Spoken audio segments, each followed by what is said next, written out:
Okay. And 13. There goes 14. Okay, I think we're live again. I'm so sorry. If you don't see I am the God of Hellfire in the corner, then I'm doing it wrong. And if you don't see StreamYard right up here, I'm doing it wrong. Also, I was on the wrong internet connection, bro. I was on a cell phone. I was on a smartphone connection, a hotspot. And my computer had switched over to that network, and I didn't know it. And even though I've got the Starlink up on automatically connect, it obviously did not automatically connect to that specific. Okay, here go notifications again. Good. Okay. Hopefully you guys will find me. I'm so sorry. I know the links are going to be all screwed now. I fucked up, man. I will try not to screw up again in the future.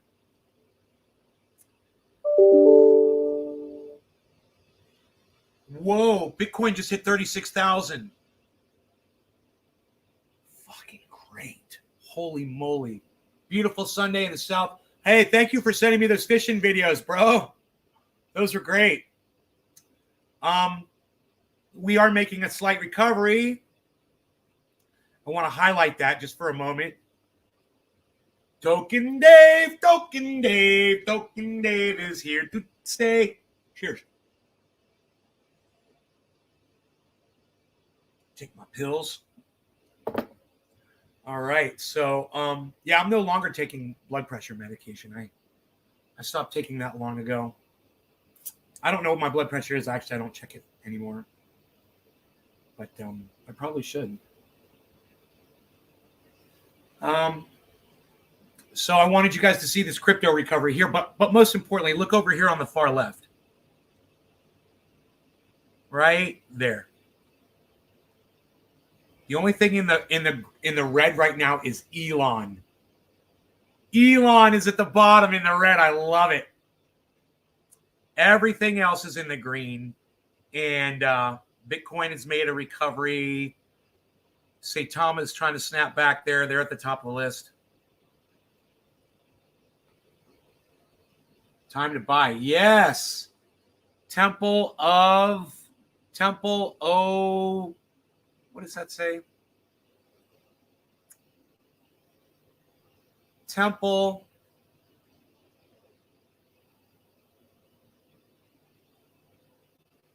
I don't know how to say that. Temple of Marduk or Duck. Temple, thank you for. I've got you. I've got Token Dave. Who's my third viewer? I've got 3 people here. Who's the third viewer that is here currently? Let me know.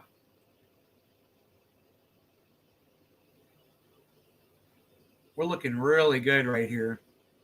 Noopy is here. All right, it's Noopy, everybody. It's Noopy. Not Snoopy, it's Noopy. Peekaboo. Heavy P. What's up, son? You ready? You down to smoke? Let's go full screen, bro. Dude, let's go full screen and smoke a little bong. Hey, Bing Bong, you're high. What? Stream is so crisp and clear. Love it. Austin Barcliff, what's up, Austin? So, yes, it's clear I'm running on that fucking badass. You guys want to see what kind of fucking bandwidth I get? I'll do a check for you. I'll do a speed test. They come up so good, bro. I did one on my phone this morning. I screenshotted it. It was so goddamn good.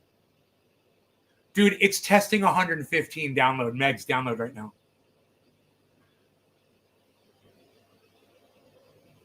Oh, shit. It got 106 on the download. And the upload is it's testing 5 megs on the upload right now.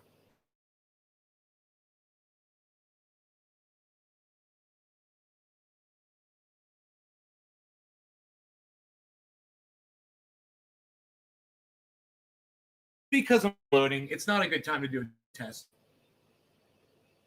There it goes. It had a little bottleneck. Bing bong, I got them cookies. Let's go. Oh! You guys want to see this? I got 2 megs on the upload. And considering it just froze up on me while I was doing it, it did freeze up. But still, I mean, Look at this. Look at that score, guys. Look at that freaking score. What? I got some bandwidth, baby. Hey, I'm smoking with Token Dave. Where he's got the cookies. I got the cookies. We're smoking the cookies. Cheers. Tay Coochie, what's up, buddy?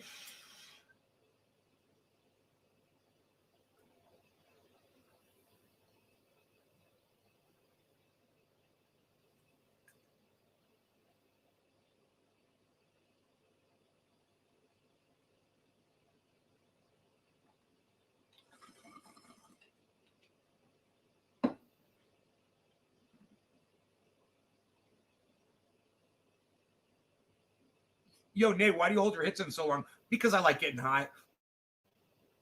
I like getting really high.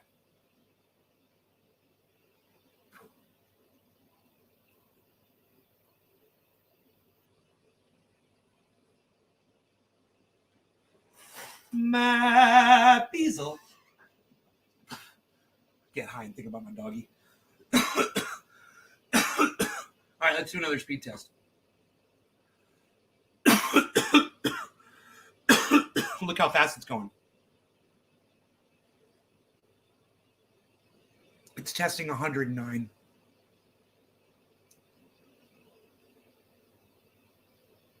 It scored 93 on the upload. I mean, on the download.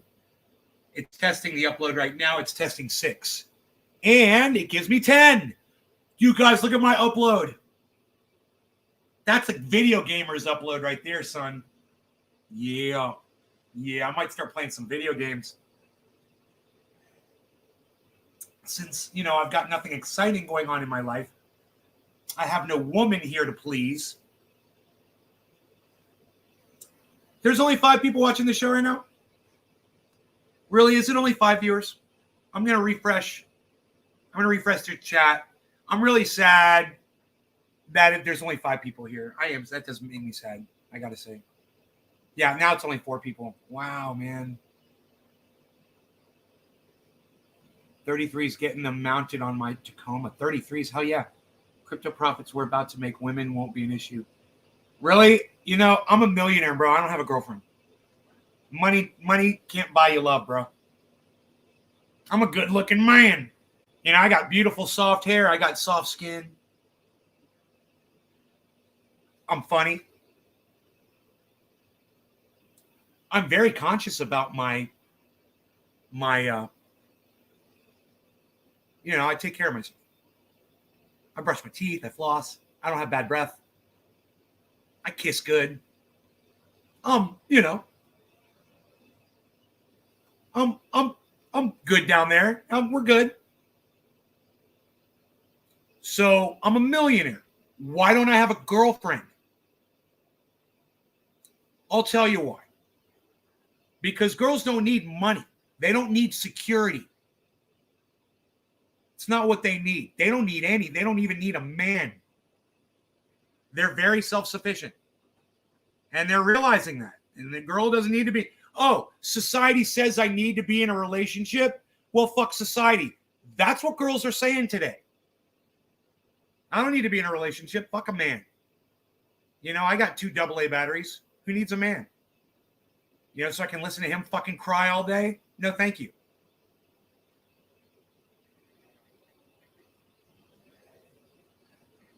Just trying to move up in this world? Well, look. You got $50 in the bank. I'm just saying it doesn't matter how much money you have, bro. It's not, I've been single for a very long time. I have everything to offer and no one's taken. So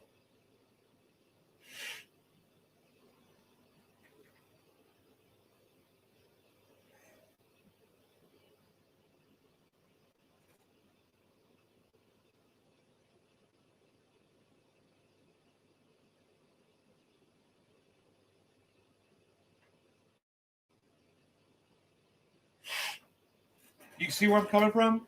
I mean, I'm fucking living proof, bro. I'm living proof. Money can't buy you love. You spend your whole life trying to get money, but don't think that that's going to find you the right relationship, Women want to be spoiled and treated like queens. No, they don't. They want to be cray. Dude, women don't want to be spoiled and treated like queens. No, they don't. At least none that I know. Here I am.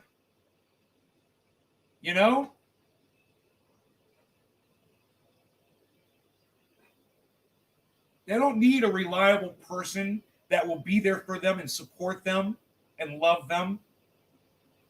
They don't need it. There's plenty of them out there that don't need it. Oh, you were joking about the money girls part. Yeah, I just want to make sure we understand that. Look at my friend Oak Tree. He's single too.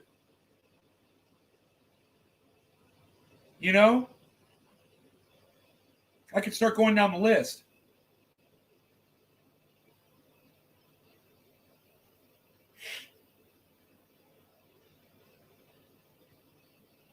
Your girl's awesome. I'm happy for you. See?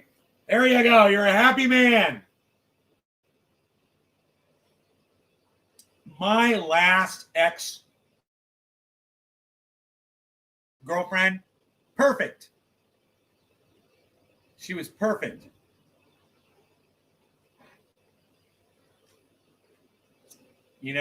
They exist. It's just sometimes they get cancer and die.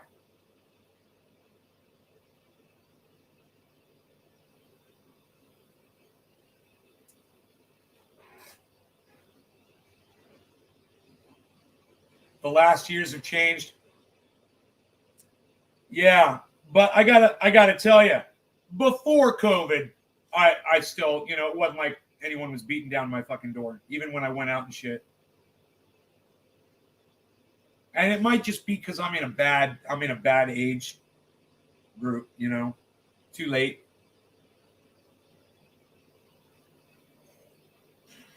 But learn to be happy on your own, I guess. Which is, I basically am. Last night, I was just thinking about it. I was like, yeah, this ain't so bad. I mean, it's fucking quiet as hell. But I kind of like it.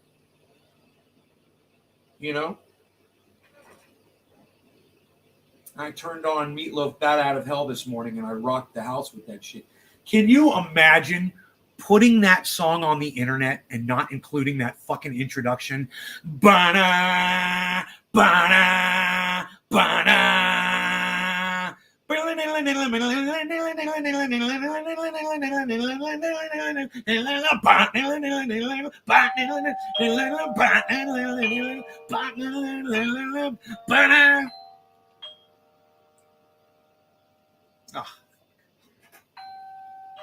Oh, fuck you. Whatever. Oh. Here we go. Now that's a good one. Hi, you. I got two messages, one right after the other. One was some stupid bullshit. The other one was a nice friend of mine.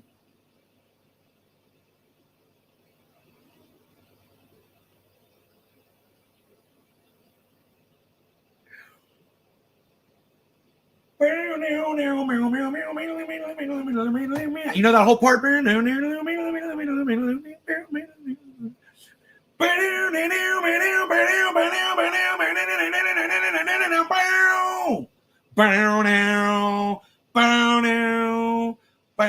then that guitar solo comes in.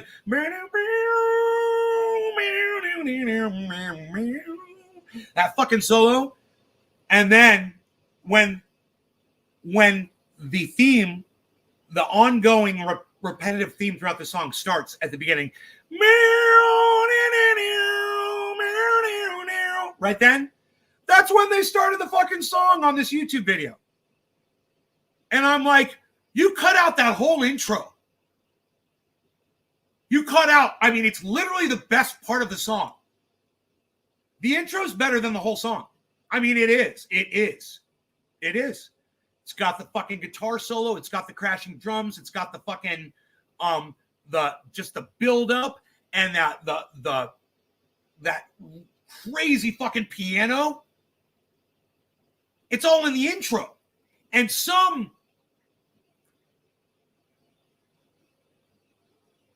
I don't know who's watching right now, but I'm going to give you a cursing warning. I'm going to curse. Okay. You ready? I'm going to curse. Some fucking douchebag, some dumb cunt. Okay, it's over. I'm good. I just had to say that.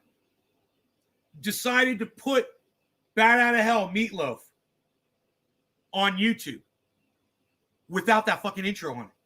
They cut the fucking intro off, put it on there. And do you know how many people have think that that's the way the fucking song starts?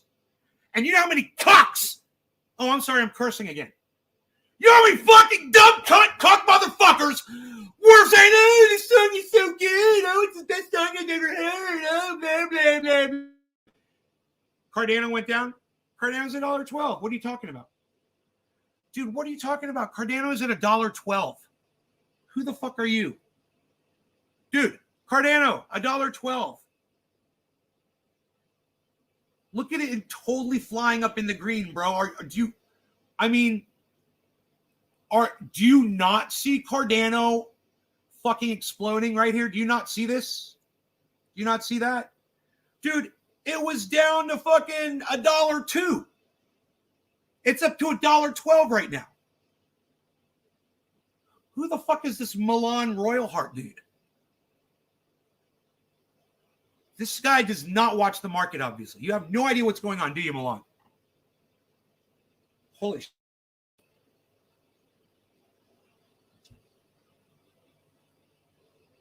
Hello? Hello? Cardano went down, dude. Hello? Why do people come in here? They fucking say stupid shit. I'm like, what the fuck are you talking about? Oh, are you talking about the entire market crashed? Mr. Out of the Loop?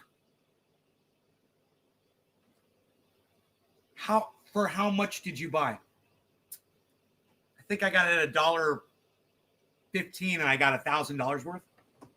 I'll tell you exactly. You know, I go to purchase it and it'll be like $1.13, whatever, and they'll jack on the fucking price. Yeah, you know, I'll learn sooner or later. You realize anybody that just comes down here and says Cardano went down, I mean, really, dude, are you not watching the entire market? Are you only watching one crypto? You need to watch the show more often. It just so happens that we had a nice recovery, and now it looks like it's trying to go back down. It looks like everything right now is in a downward trend. So, Cardano. My average buy-in on Cardano is $1.27. My buy on Cardano, you went to concentrate on one. No, you don't concentrate on one crypto. I almost cursed at you. Don't do it. I got it. Yeah, I was right. I got it first I got it at $1.23, and then it went down to $1.15. I got it at $1.15. And I got 600 at $1.23, and then I got another 600, give or take, at $1.15. So you made a loss. No, I didn't make a loss. Dude, this is called a dip. Do you think, hey, Milan Royal Heart, do you think, God, man, I'm just going to say you're a fucking idiot. Okay, you need to be called a fucking idiot. All right, first, you're a fucking idiot. I'm not pulling my cash out. I'm not going to lose a fucking penny. Number two, the market's going back up and it's going to go past where I bought it at, just like Bitcoin already did. So I'm like talking to a fucking idiot. You only watch one crypto. You come in here, you tell me you only watch one crypto, and then you say I made a loss because I bought something and it went down after I bought it. You don't understand the market at all. I can't stand people like you. You're like a fucking child. How old are you?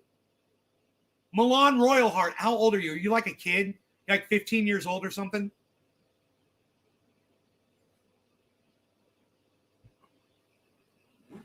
And then you say, bro, you 1,000, I do it 10 times more. Okay, so you're telling me you bought $10,000 of Cardano? Is that what you're telling me?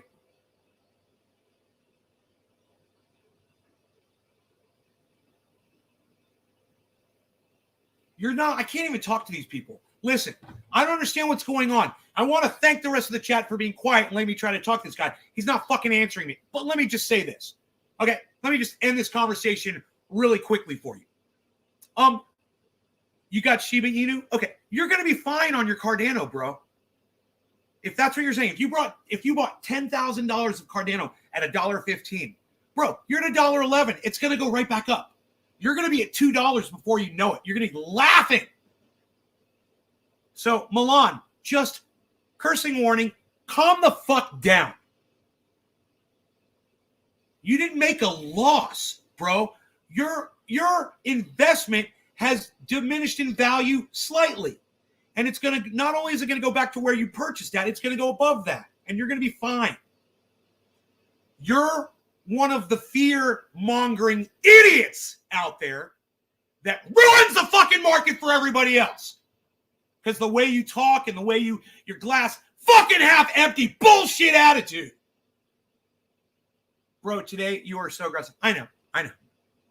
I got some, hey, Milan, what can I say? I've got some really good coffee. Here. Come here, Milan. Come here. Milan, come here. It's okay. I'm feeling it. I've got it running through my veins. I've got the power. I've got the power of 1,000 charging bulls right now running through my veins. You know, because I only snorted half a line of ultra potent super male vitality. And let me tell you something. I waited at least 6 entire. I still like you too. Why wouldn't you like me? Look, we have fun in here. That's what we do. Don't take shit personally. You know, I don't know, Haley, I don't know who you are or what you're saying sometimes. I don't know who's on the other side of the screen. I don't get it, but it's all a fucking joke and we're all having fun. And, you know, the crypto market today is fucking crazy. And I'm just trying to teach you a valuable lesson while we're having fun with it. I'm only so aggressive when I stop smoking. Bro, I'm a pro smoker. The cannabis doesn't affect my mood. It doesn't affect my mood. I am me, no matter what. I'm going to come in here high, straight. I'm going to attack you. I'm not going to attack you. It doesn't fucking matter. It's not the cannabis. The cannabis is just icing on my cake. But what I want you to understand is you're going to sit with me. You're going to watch that fucking Cardano go right past where you bought at. So where did you purchase your Cardano? It's impossible. Are you saying it's impossible for cannabis to not change my mood? Is that what you're saying?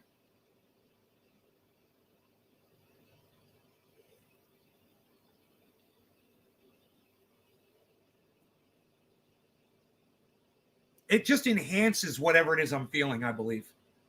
I don't think it changes the way I'm feeling.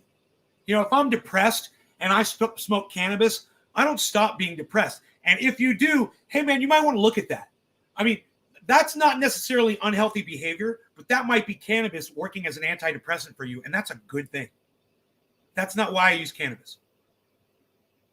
Changing your mood's impossible. Yeah, I agree. Yeah, it doesn't change my mood. It does make it easier for me to come in here and be silly, though. I like being silly. You know, when I was younger, I didn't need cannabis to act silly. But then as I started using cannabis and I used it to, you know, have fun with my friends and joke around, it became a valuable tool for this show. You know, I'm like, sometimes I'll sit in here for a couple minutes and I'll start, I'll start the show and I won't be high for a while, for several minutes, you know, and I'll be doing the thing and whatever, and blah, blah, blah, blah, blah. And a half hour will have gone by and we'll be having fun and just doing the thing. In, out of character, whatever. And then I'm like, we've been live for a half hour. I haven't smoked cannabis yet. I'm like, because I'm so addicted to it. I always say that. And then I grab my bong and I smoke a big fat fucking bong rip. Nothing changes. Right? Because I've been doing this for so long.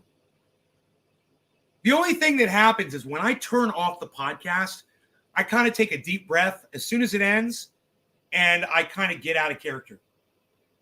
It's kind of like Mr. Rogers changing his shoes. At the beginning of Mr. Rogers' Neighborhood, where he takes his work shoes off and he puts his slippers on to do his show. It's the same thing, man. It's like a steam thing. As soon as the show stops. And it's weird. It's a weird thing. It's not mood, but I do kind of detach a little bit, kind of shut down for a little bit, which is cool. Because when I'm on here, when I'm doing the show, dude, my synapses are just popping like crazy. And it's not necessarily a good thing. Sometimes that's confusing, So as soon as I pause or end the show, all that goes away. And then I can focus on whatever it is that I want to do. Let the dog outside, look at the crypto market, decide if I'm going to do something with it. Finances. I got a lot of personal shit around here that I like to tend to. There's a lot of stuff to go through because I've hoarded so much garbage in this house. And I've been going through it, man. I've been good, man. I'm getting all the garbage out of my life, out of the house. It's great, man. Losing weight, cleaning the freaking place out, found a new storage, that I never even thought to do before, was really use the attic. And it's great because I didn't used to like going up in the attic because I was fucking overweight, man. I was a big fat slob and I could hurt myself. And now I'm 30 pounds lighter. I go right up that ladder, man. Dude, I was doing fucking pull-ups on the goddamn, on the frame of the house where I was kind of proud of myself. I was like, oh, I could do pull-ups right here.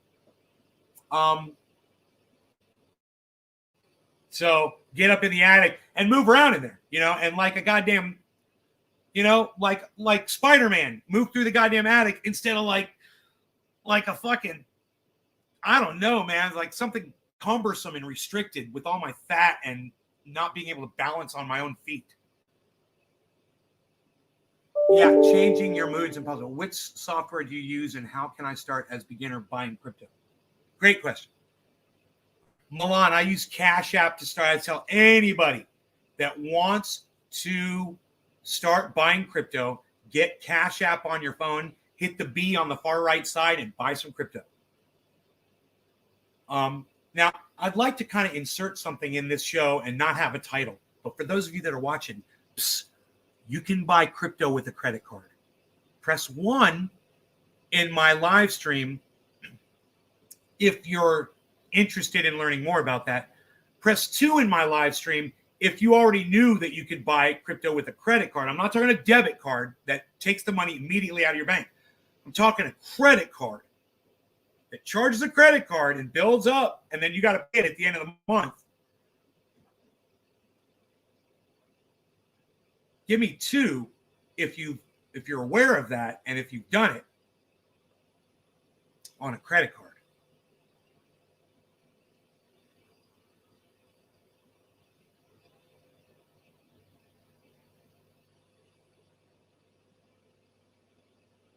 Heavy P, you're interested in that?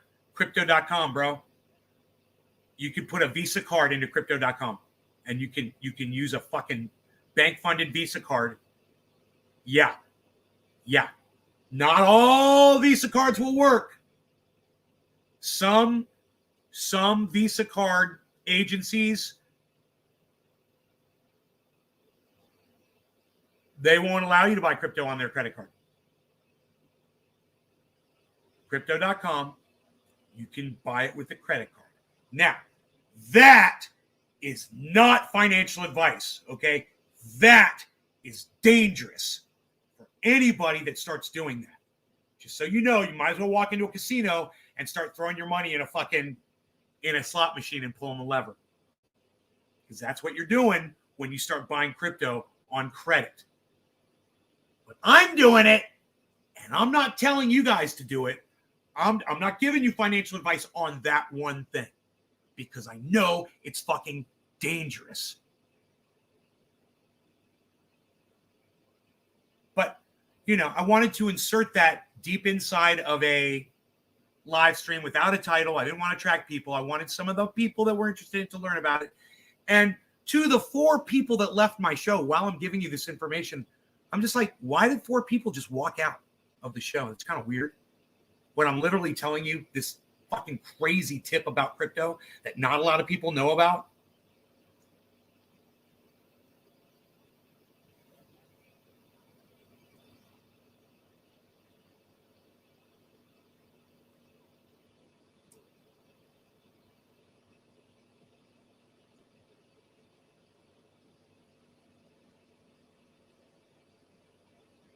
Okay, 2 of them came back. Who were the 2 people that left and came back? Did you guys get the 2 people that just left and came back? Was that what happened? Did you guys drop a little bit and come back into the show? Let me know. I saw, hey, Chris. Oh, maybe Chris. No, I guess Chris just came in. My bad. So 2 people left, 4 people left, and 2 new people came back in probably. Okay. Lot of revolving door traffic today on the show.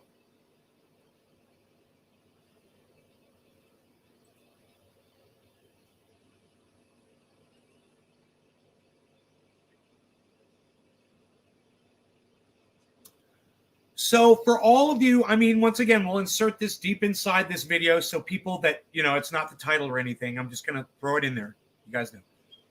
My crypto right now. Are you ready? I'm going to refresh the page and make sure I'm going to give you the right number. I'm going to tell you how negative.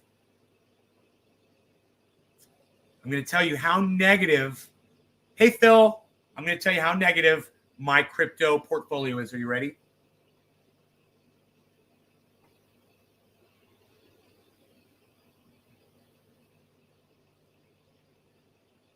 $93,533. Down, negative. $93,000. Now, yesterday it was more than 100 negative.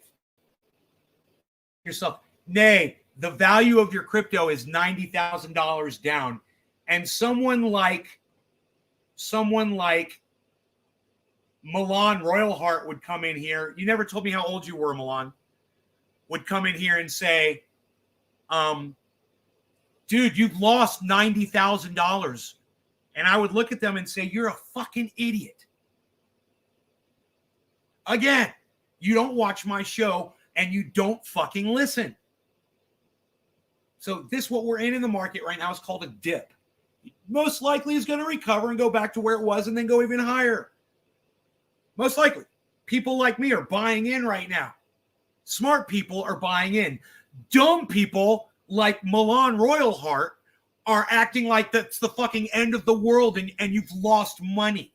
And it's that attitude. It's why they'll always never have anything because they don't listen to people like me that are telling them how they could get like that. Hey, Steve went down faster than the vice president.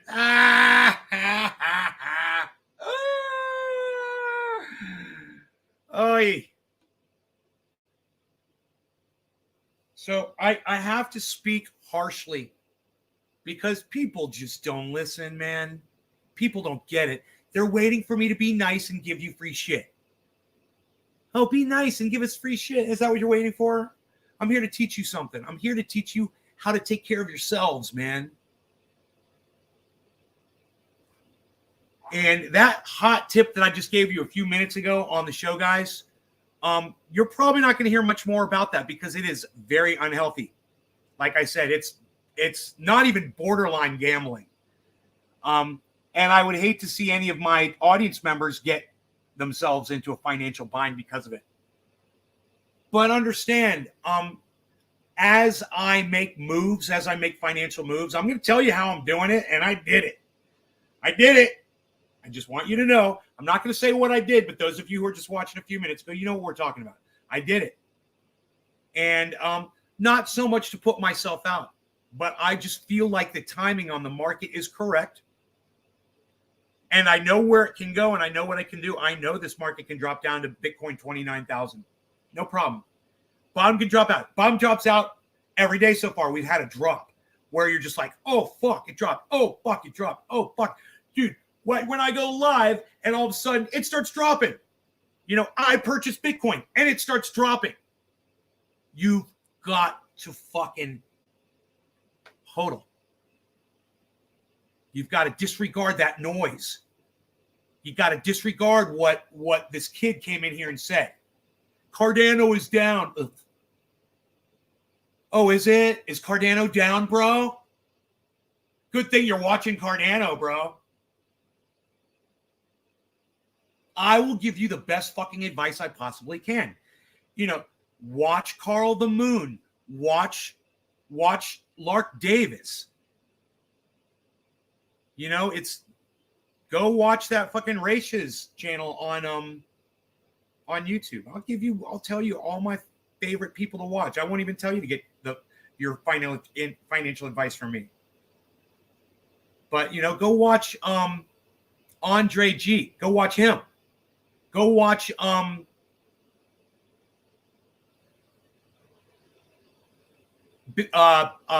Coin Bureau guy from Coin Bureau. I don't like him. I wouldn't want to sit down and have a beer with him. But his show is fucking great. Go learn a thing or two. I mean, you guys choose to fucking, this guy that came in here, Raven, whatever his name was. He's lazy. He doesn't want to go listen to all those people I told you to listen to. He's lazy. He doesn't want to download Crypto Watch Desktop and watch crypto and learn about it and keep your eye on all the cryptos. What's over there on the left, guys? Do you remember it was all in the red yesterday? Look at this. Take a look at that. What is that? What is all of this? What's all of this? What's all of this? What's all of this? What's all of this? But, Dum Dum comes in here saying, oh, the Cardano went down.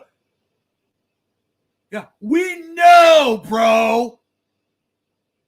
We know. We're buying as much fucking Cardano right now as we possibly can.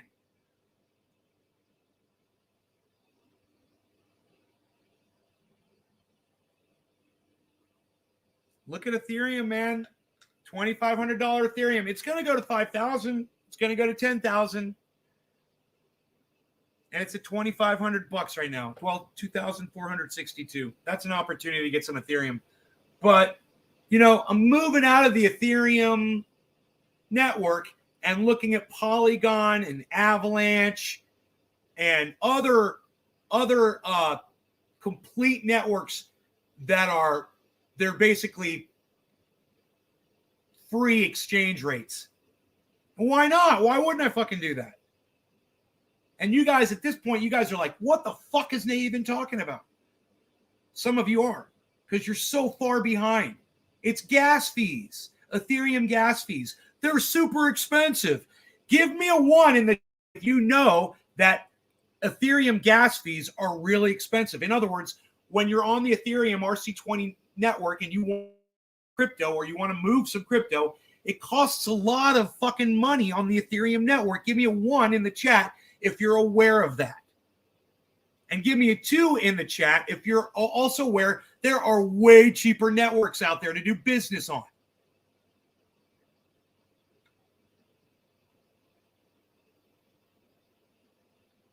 One of you. Phil gets it. Okay, good. Good. Somebody's listening. That's all that matters, man. I know the words are going out. Whether you guys choose to listen to them or not, that's on you. Yeah, this is valuable information, and I won't accept comments. Artie, I can see you here, man. You're probably blocked on Facebook, man.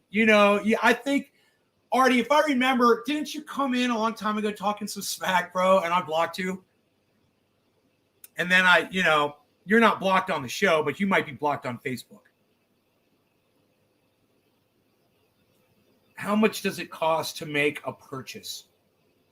Bro, if you wanted to buy like $1,000 worth on the Ethereum network, it can run you fucking $250 if you purchase at the wrong time of day. And you'll just be like, no, I ain't buying it. I bought him to the dip with Dogecoin. Artie, what? Doge, stay the fuck off of Doge, dude. Doge is at 13 cents, man. Dude, don't buy Doge. Oh my goodness. That's the last thing I would tell anybody to buy right now. Don't buy Dogecoin. It's getting destroyed by Saitama, Flocky, Shiba Inu. Every fucking Sheeb and every Inu out there is eating fucking Dogecoin's lunch, bro. Why did you buy, dude? Artie, tell me you used your coin to purchase stuff. You tell me you bought stuff with Dogecoin. Is that what you did? Because if you did that, you're a fucking genius.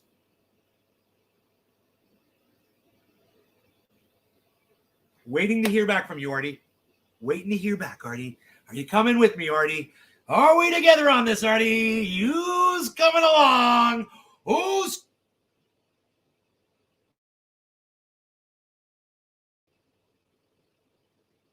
we still live?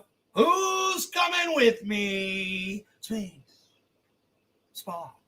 Tricorder. Outer space. Artie, are you not going to answer me? I guess not.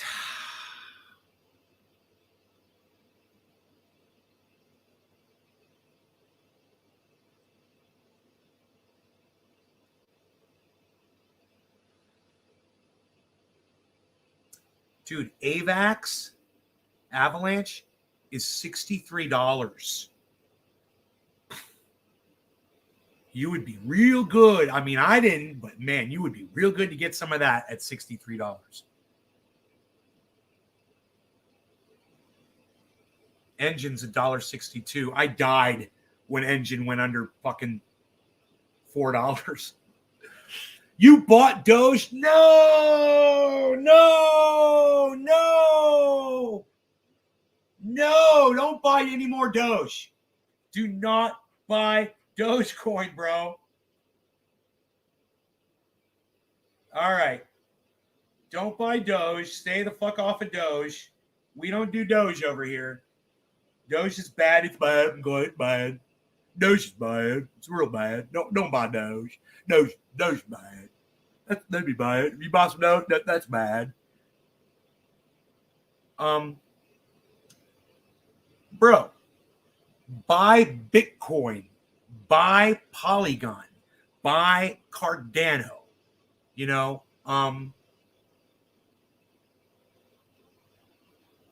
Sushi is $4.62. Boy, it's going up, man.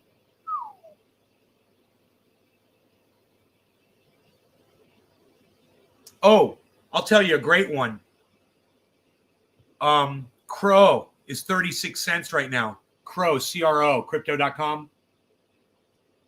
You guys remember that secret I told you earlier in today's show? Remember that? I know none of you gave a fuck about that. But just remember it's there for you. Because just imagine, man, if you had access to the cash, you didn't realize it all along. I didn't realize it. I got access every month, man. I could do this, and I could increase the amount of wealth that I'm holding in crypto, and all I got to do is pay that off at the end of every month. And I could keep doing that and exponentially do that. Right? So I'll let you know how that goes. I think I'm doing it at a really good time during this market crash right now, the crash at 22.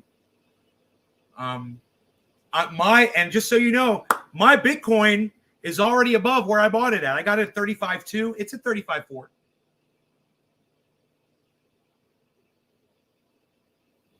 I bought Bitcoin at 35.2. Right? But my Cardano, I got at $1.15 and $1.21 or $1.23. So I gotta wait for Cardano, but it'll come back. Don't you worry. And This dip could last weeks, even months, but I'm not going to lose. I'm not going to lose faith in any of this at all. I'll be fine. I'll be holding the whole time, or it could snap back today.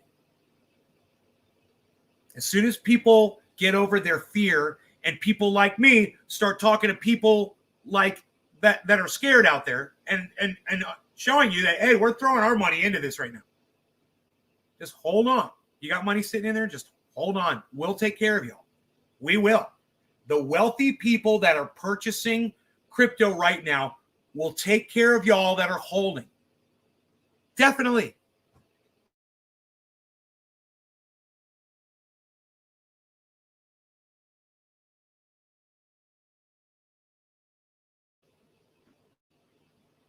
And if you want a little bit more girl, oh, you tried to say hodl and it said girl, Lee, right on. You want a little bit of a what I like to say, a little crypto lark boost in the morning.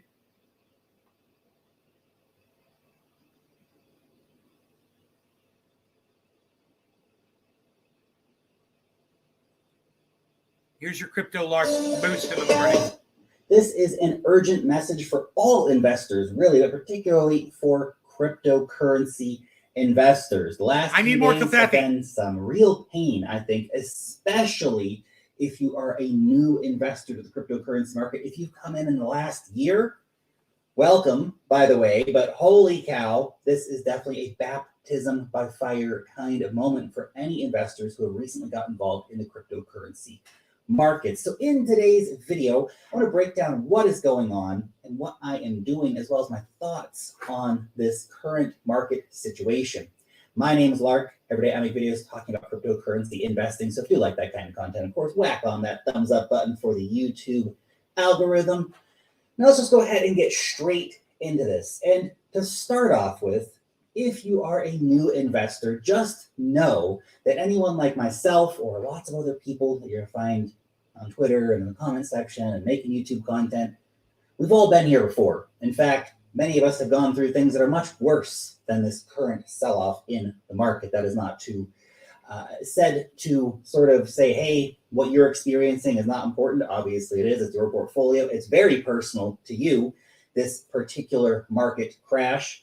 But things have been much worse. Of course, things could always get worse if the fears around the Fed and the stock markets and all that stuff continue on. We'll talk more about that just momentarily. But just to give you some perspective, this current market correction, at the time of recording this video anyway, we were only about 50% under the all-time high for Bitcoin. Obviously, a lot of altcoins have been smashed. They're down 80, 90%. I mean, this is bearish as heck right now. Once we lost support a couple days ago for Bitcoin, that was it, man. That was it. The market just started going into a freaking free fall. However, food for thought for you, 50% down from the all-time high is not as bad as the 2021 crash, where we actually were 55% down from the all-time high for Bitcoin. Obviously, a lot of altcoins took massive hits during that time. It's not as The bad. crypto markets famously volatile. But is this a repeat of 2021? Is it just same old, same old? Well, I think the Federal Reserve situation with the tapering of asset buying, the rise of interest rates, trying to combat inflation, slowing economic growth around the world, as well as runaway inflation for the cost of goods, the stock markets coming down, all of this stuff is building up into a pretty scary picture for the average investor. Federal Reserve's doing something scary, stock markets are going down. What's going on with the economy? My inflation's going nuts. I don't know what to do, where to go. And then, of course, you can add on to the crypto perspective of things. Russia wants to ban cryptocurrencies. The EU wants to ban Bitcoin mining. Spain and Singapore and the UK are banning crypto advertising. Scary regulations are always being talked about or proposed. There's lots of FUD in the markets. There's lots of things to be scared of. The reality, of course, is that markets always bounce back. There will always be opportunities in the market. We will go back to all-time highs. At some point, the question, of course, is how long it takes. I think this particular market nuke, blow off, implosion, whatever you want to call it, has been particularly brutal, and it's really destroyed a lot of the market structure that we could have held on to as a bit of hopium to say, hey, things are going to be really okay soon. We've nuked out a lot of that structure. It's going to take us a little while to recover in the cryptocurrency markets, unless there's some dramatic turn of events and the Fed reverses course and things magically get, super better with the stock market. Well, we can see crypto moving up too. However, I think you're going to see a lot of people looking to aggressively sell any relief rallies that we do get, and there will likely be a relief rally, which will allow some people to exit out of some positions. Short-term minded people will do exactly that. But the reality of any major fear event, any big sell-off event like this in the market, is that it's a moment of opportunity for the right investor. All the big investing legends of the past, guess when those guys made the most money? They made the most money in crashes. I'm hoping. They didn't make money buying tops. They made money hoping. Buying bottoms and selling tops later on. This kind of market structure, this kind of market sentiment, it is an opportunity. It's a hard opportunity to take because everyone's panicking, everyone's freaking out. And yet that is the time when we start to see these opportunities arising. Now, I'm not saying to go all in and to take all your money. You should absolutely always, always, always be taking care of your finances in a very positive way. Have cash on the side because you never know how long these things can last. Remember, the market can remain irrational longer than you can remain solvent. Very important to keep in mind. This is why we never invest more than we can afford to lose, right? Right, guys? The reality of this market is if you can afford to be investing, if you have a stable income and you can afford to keep cost averaging in, then it's not a bad idea to be doing it. Now, I just want to say that's what I am personally doing. This is what I'm doing. Averaging in, buying little bits of Bitcoin. If the market stays down, I will continue to average in. I'm lucky I do have a cash income. I can continue to do that. These kind of market events, they come frequently in markets. This is part of investing. Everybody just wants the good times, and they get really freaked out when the bad times come. But the bad times are a feature of the market. They're not a bug. This is not some crazy anomaly. This is exactly what happens in markets on a regular basis. During these times, it's important to stay strong, stay focused, and stay patient. Remember, I'm always talking about how, I'm looking at like Bitcoin and Ethereum and stuff. Hey, Chris, how was he killed? Multi-year investments. I'm looking at, hey, I'm still going to be holding these assets in 2030, for example. I'm serious about that. I'm still going to be holding these assets in 2030. So with that in mind, these current market events, well, so what? I'm down on, the Bitcoin that I bought at $42,500. Whatever. I'm taking the big picture. I'm looking long term to when I do believe Bitcoin will be worth hundreds of thousands of dollars, potentially $1 million a coin. I'm taking the long-term view. I'm remaining patient with my investments. Now, what is my current plan? How am I going to be operating in this incredibly bearish environment that we have right now in the market? Well, I'm going to keep investing. As I said, I'll be cost averaging into my top coins, probably keeping in stocks as well, looking at cost average into some of my favorite stocks. Also, I will keep staking coins. Now, some of my altcoins I am down dramatically on, but I am continuing staking those coins because some of them I really am excited about long term, or at least midterm, and I believe that staking those coins can bring in some real big returns. So I'm going to continue doing that. I'm going to continue farming. There's great farms out there. You can earn great percentages on your stable coins or on your Bitcoin or on your Ethereum. Again, long-term investments. So why wouldn't I want to earn some extra yield on those coins right now? Which is exactly what I am doing and will continue to be doing. Now, that being said, we could be in for a ride as the stock markets continue to slide, as fears around the Fed and all that stuff continue to persist in the market. So just be aware of that. You could really want to think about strapping your seatbelts in and just getting ready for some more volatility in the markets. It's going to test your emotions. It's exactly what markets do. But as I said, markets have a way of bouncing back. And these tough times in the markets are real learning events for investors. If you invested at a time and the markets were only going up and now they're down, well, welcome to investing. It's tough. It's psychologically difficult. There's a reason why only a small percentage of investors perform very well over the long term, because they have the psychological strength to do so. It's a crazy game, investing. Nobody said it was going to be easy, but I am a massive believer in the cryptocurrency asset class, which is why I continue to invest in it. I will continue to invest in it. If we have a prolonged bear period because of the stock markets and the Fed and Russia banning crypto and all that stuff, I'm still going to be here. I'm still going to be here making videos. I'm still going to be here investing in crypto. That is what I love. It's what I do. And it's what I believe is going to create intergenerational wealth for my family in this decade. Anyway, just my 2 Satoshis for the day. I hope.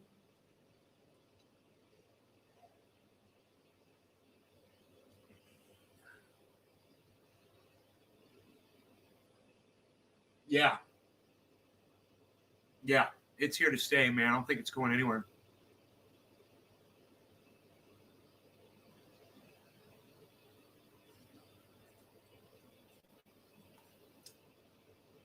Dude, why is my stream live button on? Huh, that's weird. I'm so confused right now. Huh. What if they change that? Dude, I'm live on StreamYard. Right? Yeah. Huh. The fuck, dude?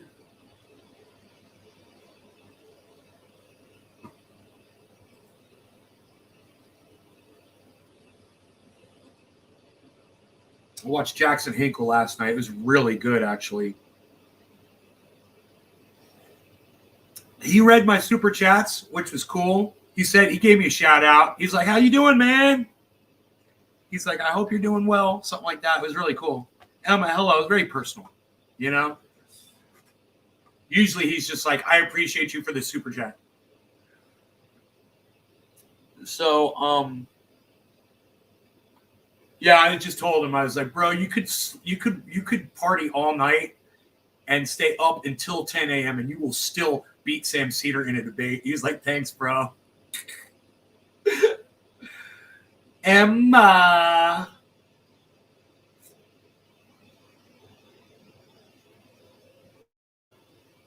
So did he upload any of that stuff from last night, man? It was good shit. I'm looking to see if he did any uploading. Can Russia ban crypto? Hey, man, any country can ban anything they want. You know, Texas has banned abortion. If Texas can ban abortion, Russia can definitely ban crypto, bro. Think about it. It's a good question, Justin. Thank you. More of that.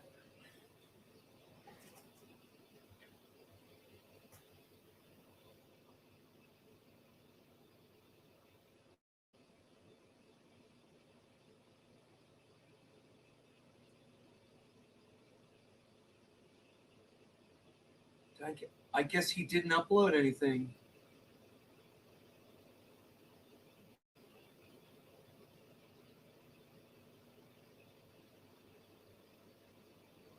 Leading to recession. H.A. Goodman saying we're going to have a recession. No, we're not, H.A. Goodman. You shut up, you.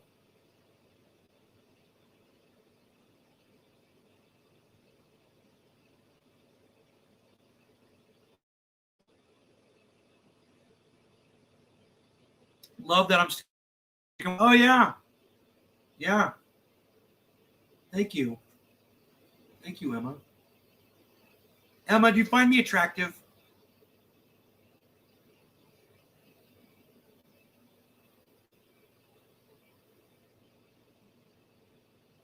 Good chin. Is the chin good? Is the chin working for me? Without the beard? I got a good. Got a good thing going on here? Aw, thank you. It's super Christian. I moved to Dallas as a child and went to high school there. Preaching is the way. That and Doritos. Okay.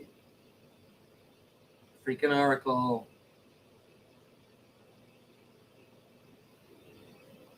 The Dive. Exposing Sam Cedar's shocking Ilhan Omar interview. That was it. I guess he hadn't partied anything out of that yet. That was 13 hours ago. It was a good upload. You guys, Jackson Hinkle is debating Sam Cedar at 10 a.m. Pacific time on Wednesday. We will be carrying that broadcast live right here. So don't miss that. It's going to be great. And I fucking hate Sam Cedar. And he's really good at debating.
I saw Don't Look Up. I want to see what he says about this. This is Guy McPherson of Nature Bats Last, and yes, I did a review of Don't Look Up and included some comments about Finch. That video will be released Thursday morning. Let's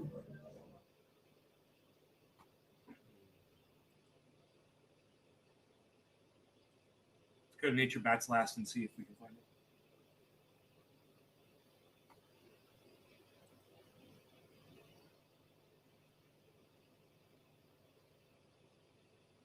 Look at all the videos of his I've watched. Oh, look, I missed that one. You can see the ones I've watched with the red line underneath them. Good Thursday morning. It's December 30th, 2021. And it's Thursday morning, so it's... And I got to tell you something, man. As someone who really appreciates everything Guy McPherson has to offer, seeing him subscribing to the indoctrination of religion like he's doing with that stupid Christmas tree and those stupid stockings behind him. I mean, I got to say this. I love the man. But if he really believes that I always say this, Jesus Christ died on the cross for his sins, I've got serious questions now about Dr. Guy McPherson. And if not, what are you just selling out to your wife, bro? I understand. I do. I understand. I get it. But, got to ask some fucking questions. That's all. Time for a science update. I'm Guy McPherson of Nature Bats Last. I would just love to say it's so science update with sitting next to a Christmas tree that is based completely on religion and no science whatsoever. I'm going to have to say something here, folks.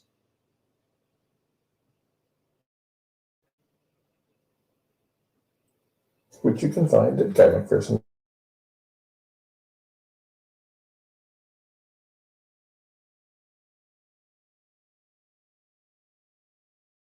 Go there. Interestingly, about films, 2 films specifically, with a brief mention perhaps of a third. And these are fictional films. So why am I doing a science update on these? you better fucking hope that goddamn Don't Look Up is fictional. Because let me tell you something. It's about as close to the truth as a movie can be. And it doesn't matter what form the comet is in, does it? Yeah, I wouldn't say it's fucking fiction. Say it louder for the ones in the back. Based on these films? Well, for years in my classrooms, when I taught science courses like conservation biology and fire ecology and so on, I asked my students to prepare a significant piece of... Chris, man, you know that thing I told you do where you come into my chat and you try to make it all about you? And I told you I'm going to let you know every time I see you doing it. Yeah, you're doing it right now, bro. Just so you know, told you I'd point it out. You're doing it again. And let me just say this too. Nobody gives a fuck if you're practicing your fucking piano or not in chat. I mean, I'd love for you to talk, but just not about yourself all the time, bro. You know what I mean? Nobody fucking cares that you're practicing your fucking piano scales. You keep saying it over and over and over again, like you're waiting to get stroked for it. Shut the fuck up about your goddamn scales. All right? Now go fucking practice. That art or literature is a major part of their grade. I like people that think outside of the specific area that they claim to be working in. That applies to me as well. So I'm going to talk about two films. The first of them, and the one that I'm going to talk about most frequently. I was waiting for somebody to laugh at that shit.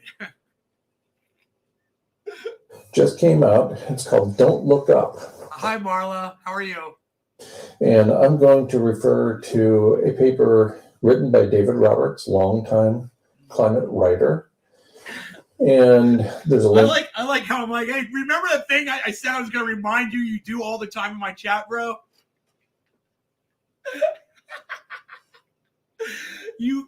I'll let you know what that's from if you guys really want to know. That's from the movie. It's one of my favorite fucking movies of all time. War Games with Matthew Broderick. And it's when he goes to the local, I believe he goes to a computer lab at like the local university, and he talks to those two computer science major guys, and he's like, hey man, he might be at a school, it might actually be an office, it might be a business office he walks into, but they're young guys, and he's like, hey guys, look at this printout. Tell me what you think about this. And the guy's like, oh, what you got here is a list from a company that's working with war games for the federal government. And the other dude, the Pee Wee Herman like dude, he comes up and he grabs a piece of paper out of his hand and he's like, oh, I know exactly what this is. Oh, okay. So this is blah, blah, blah, blah. And the guy goes, hey. And he's like, what? And he's like, remember that thing I told you do? And it's really annoying. He's like, you're doing it right now. That's what that's from. But whatever. I don't think you guys got my joke so much. I mean, Lee got it, but I don't think anybody else did. So I literally explained my joke to you guys because nobody else laughed in the chat. But to this paper included at Nature Bites Last. Fail. Here's the headline: Don't Look Up, the first good movie about climate change. Fail. I disagree already because I think Finch, which came out earlier this year and starred Tom Hanks, was a really good movie, much better. I have not seen Finch, so I'm going to go watch that probably right after the show. Than Don't Look Up. It was more subtle, it was more nuanced, and it included a much more likely future than what we see in Don't Look Up. Anyway, back to the title. I almost made it all the way through it. Don't Look Up, the first good movie about climate change. The subhead, because it isn't about climate change. Oh, wait. Now I disagree intensely. Marla, where are you that you're freezing? I'm sorry that you're experiencing discomfort. Where are you at? Let me refresh the chat here. And let me know where you're at. With David Roberts. I'm going to read directly from the article. One of the most devilish aspects of climate change is that it resists art.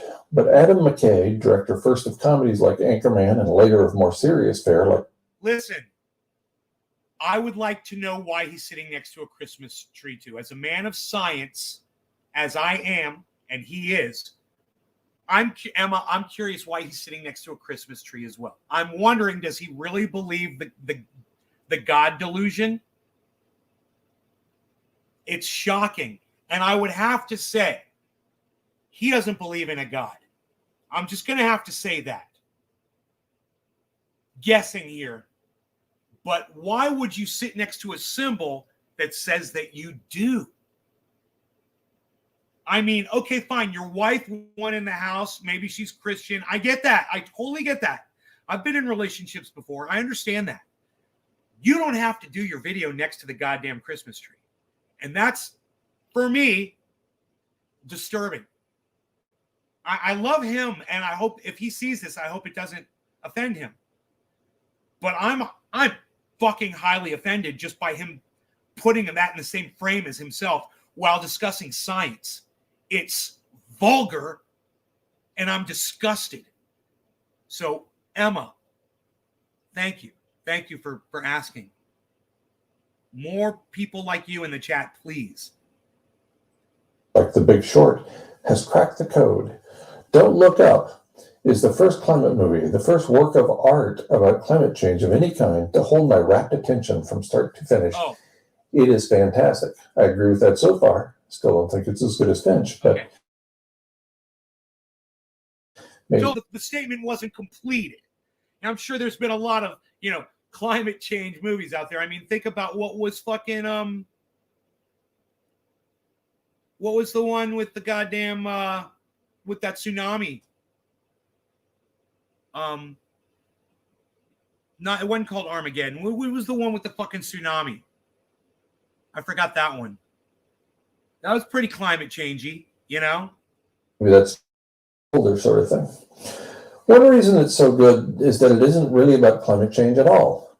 Whoa, back up, it most certainly is. Specifically, it's about abrupt climate change. It's about a pair of scientists played by CLARENCE who discovered the large comet is heading directly toward... Do you see how he's correct about that? It's about abrupt climate change. Does everybody get that? I'm going to explain what he meant when he just said that. He means when they say, oh, this movie wasn't really about climate change, it was about a comet hitting the planet. When the comet hits the planet, what's the climate do? Instantly. Oh, that's right. The entire climate changes. That's right. He's right. It's about abrupt climate change. Fuck no. Why, please? Why? He used to be something else as long as I've known you. So please, religious people always get upset when you call them out about their lie. Also, is he wearing a wig now? No, I think that's his crazy hair. But I would love, man, I don't personally feel the need to email him about his personal beliefs. I would love it, Emma, if you would email Dr. Guy McPherson. He's got an email address and he makes it public and he'll answer you. If you want to ask him why he's seated next to a Christmas tree, I would love to get the answer. I just don't want to be the person to ask him because I respect him too much as a friend, But I would love to find out why. I am curious. And if you want to ask him, and if it's bugging you, I could give you his email address because it's, like I said, it's public knowledge. He makes it public. He says you can email me about anything, anytime you want. And he does respond. You'll find it? Oh, okay. Okay, great. You find it. Okay. Fantastic. Great.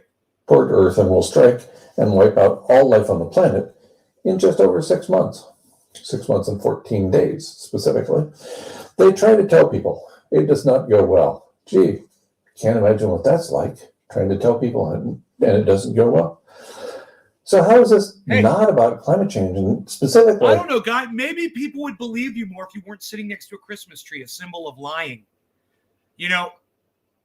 Someone like me looks at that Christmas tree, and if I didn't know you, brother, I might think that you're just totally full of shit because you believe that Jesus died on the cross for your sins. I mean, oh, you don't believe that? Well, you're sitting next to a tree that says you do. So understand why, Guy, if you want people to listen to your message, man, I've never seen you display yourself this way before, but this is not going to help at all. It doesn't help me when I try to show my audience you sitting next to a Christmas tree. And that red shirt you're wearing underneath doesn't help either, because it looks like you're wearing a tacky red Christmas sweater like Dexter. But it's probably just a red t-shirt. Find that message in my agree. Okay, let's keep going. The house is not about abrupt climate change. Seems like the same fish to me. He's good, though. From the article again. He's so smart. Don't Look Up attempts to capture not so much climate change itself, but one of the most vertiginously weird aspects of understanding climate change. You know this terrible thing is coming, and yet... Or, maybe religion is new for him, and he's turning to religion for comfort because he realizes what we're facing. And maybe he just needs a little extra comfort in his life, and maybe he's turning to religion. Hey, I totally understand. I mean, when that tsunami comes and wipes all of us off the face of the earth, whatever it is, the tsunami of climate, whatever it is. And if you'd rather be on your knees praying to Jesus and that makes you feel better at that moment, I'm okay with that. What's it matter at that point? What's it matter what any of us believe in at that point? I used to love that question, what's the meaning of life? And I used to tell people, there's no meaning to life. What the fuck is wrong with you? We're lucky we're here. Fucking appreciate it and enjoy it, and stop wasting your fucking lives away asking what the meaning of it is. There's no meaning, especially when we're all extinct and the planet is just a ball of fire. It will be one day. It will be a ball of fire. When I was a young child, a science teacher said that to me. And I wrapped my head around it, and I couldn't imagine people giving a fuck about anything at that point. I'm like, oh, wow, we're not going to, wow, okay, well, I guess we're not all doing this thing. Oh, wow, okay, fuck it. I guess, do whatever. Make yourself happy while you're alive, just do whatever. No one's acting on it. You end up feeling like the ranting guy in the street corner waving a sign about how the end is nigh.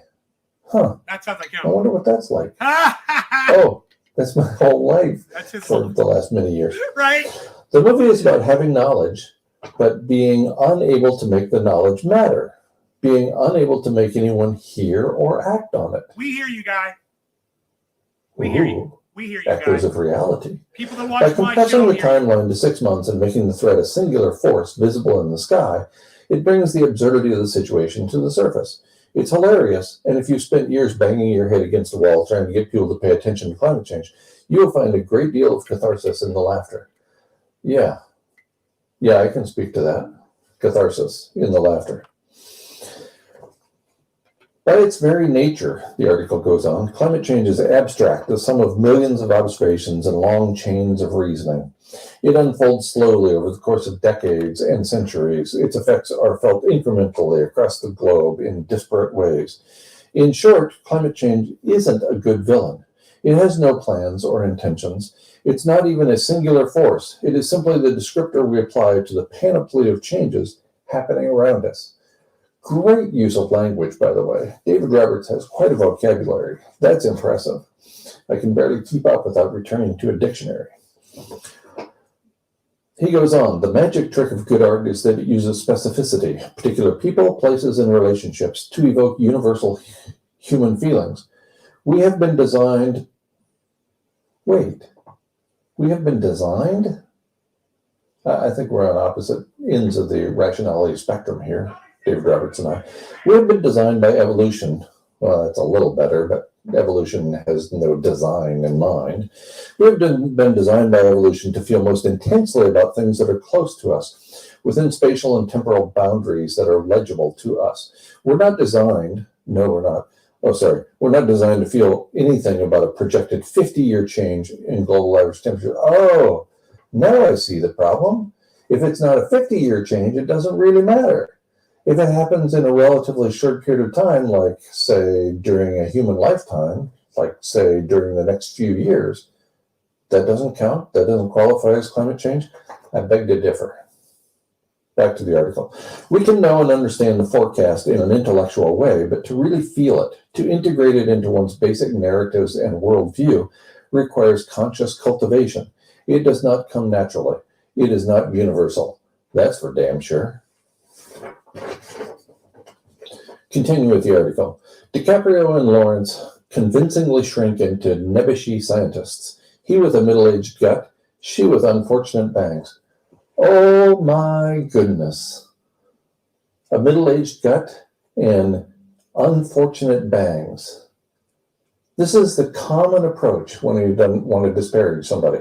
With me, it's my mustache. It's my goofy mustache, according to people who criticize my work. Really? That's not criticizing my work. That's criticizing my facial hair. Here you're criticizing her bangs and his middle-aged gut as if that's going to take away from their characters, from the information they're trying to present. You know, I love that he literally is like, yeah, I believe in evolution, sitting next to a Christmas tree. He does not subscribe to the God delusion. So there you go. You don't even need to email Guy McPherson, Dr. Guy, Professor Guy. You don't need to, because he just admitted that he is an atheist. He doesn't subscribe to the bullshit of God. So just so you know, maybe the Christmas tree is about his wife. You know, if I were him, I would not have filmed that next to a Christmas tree, but maybe his wife made him do it. You know, seemed to be the producer of his videos, and it wouldn't surprise me. I just feel bad that he's got to sell out a little bit next to a Christmas tree. It's a sellout. Good job, David Roberts. You have effectively captured the entire zeitgeist. Coffee, man. Well done. Back to Third cup. Once you make climate change into a disaster fit for a disaster movie, you changed all the structural features that make the climate crisis what it is. You're not illuminating anything about reality. Or maybe you are. Maybe you're referring to an ice-free Arctic Ocean.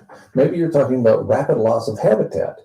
I described half a dozen ways that habitat for human animals can be lost very quickly in my latest peer-reviewed paper, written for Academia Letters and published in April of this year, of 2021. So, I have to disagree with the writer of this piece on how quickly something can happen and still qualify as climate change. Back to the article. There's the feeling of telling the government about a threat and having it shrugged off. There's the feeling of telling the press about the threat and having it subsumed and lost in the flattening stream of 24-hour content. There's the feeling of being mocked and memed for being alarmed. There's the feeling of needing to prove people wrong on the internet. And I did that for a long time. And then finally I realized that the coordinated defamation campaign was winning, and I was not. So I bailed out of the major social media platforms, and my life has been much better since then. Back to the paper by David Roberts. There's the feeling of watching a body of science become the target of wild conspiracy theories and partisan culture war. How is that not like climate change? There's the feeling of seeing the most obvious solutions to the problem delayed and deferred over corporate profits. There's the feeling of seeing people jump straight from denial to nihilism without any being helpful stage in the middle.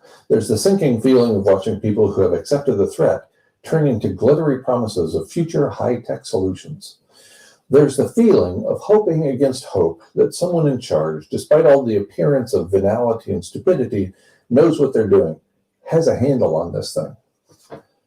I haven't had that feeling for a long time. And perhaps most acute of all, there's the feeling that we simply can't communicate anymore, that there's no way to establish a shared reality or shared priorities. Everything is absorbed by the information/media/entertainment machine, blasted out at the same volume as dozens of other daily clickbait outrages, and soon forgotten, like all the rest. Nothing lands, nothing sticks. There's no way to cut through the noise. Ain't that the truth? That's the very perfect description of the corporate media at this point.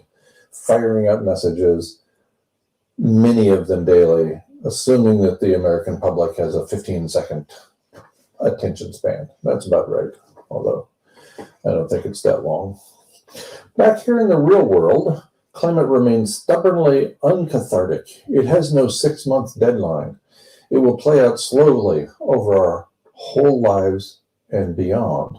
There will be no final moment of recognition and no clear line between success and failure. The result will be an unsatisfying muddle at every stage. So writes David Roberts. Not true.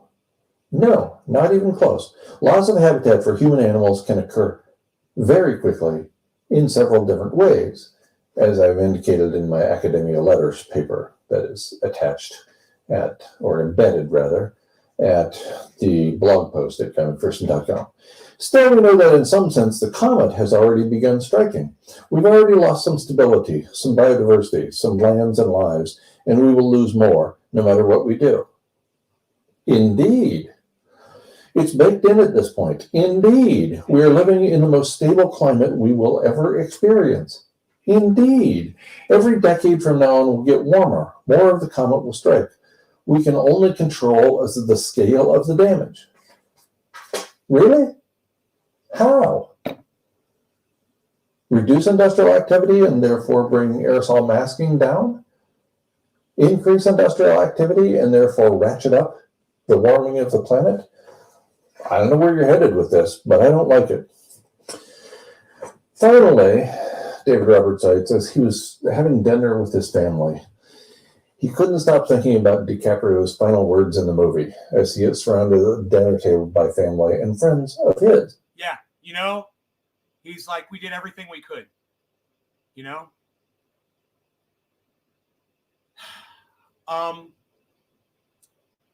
In his mind, they did everything they could. But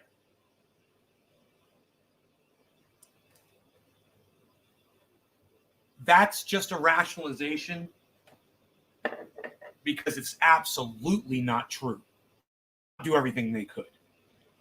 They were victims of their own humanity. Quote, we really did have everything. Oh, didn't we? Oh, we had everything. That's right. That's what he said. We had everything. That's right. He said we had everything. No, you didn't. You know what you didn't have? You didn't have the ability to save yourselves. Indeed, we did. And we threw it away for a few dollars more. A few dollars more. Sadly, well said. I buried the lead. The lead for this science update ought to be something like, no, dude, I can't hear this music your wife is putting in there, bro. I know she thinks she's an editing genius and a production genius, but no. You know what I miss? I miss the riff, the electric guitar riff that he used to have when he would do his stuff. That was the hardcore shit, bro. It's gone now. All right, so let's do a dab, and I will check back in on the YouTube splash page just to see what's up. Is he putting he's putting a space between the R. Okay, that's how he's doing it now. He puts a little space in there. I'll put var space dot. That'll probably make that go away, huh? Let me see if I can make that go away. Var space dot. Yeah, let's try that.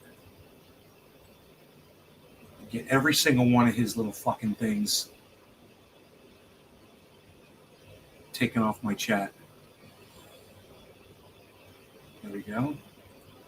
Let's see if this works.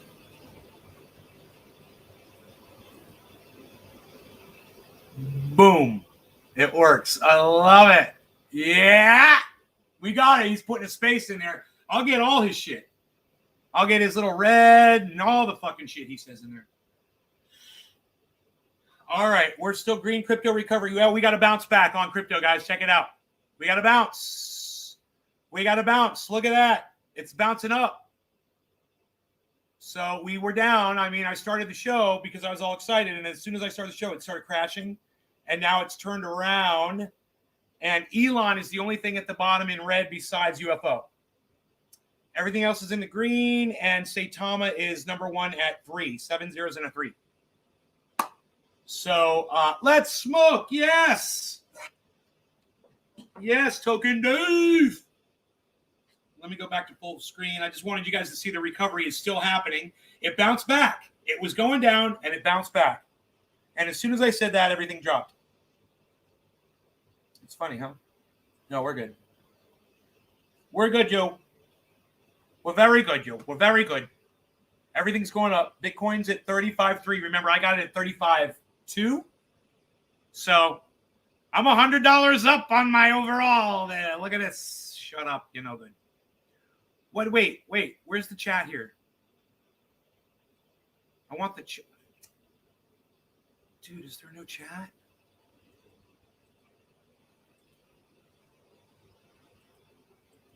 What is going on here?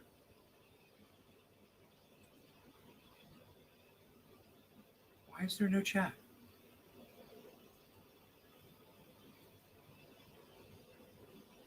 Oh, I don't know. That is really weird. I don't know why it's coming up black. Oh, I must have blacked it out too much. Did I? No. No, I didn't. I didn't do anything.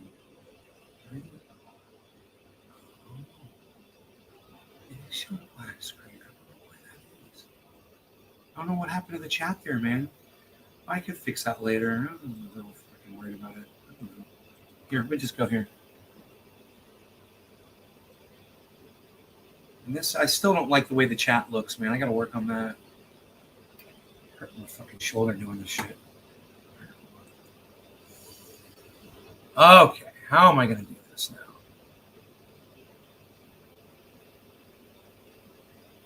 Like that. No.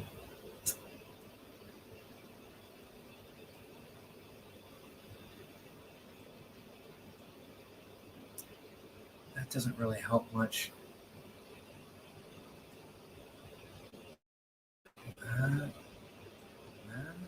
Okay.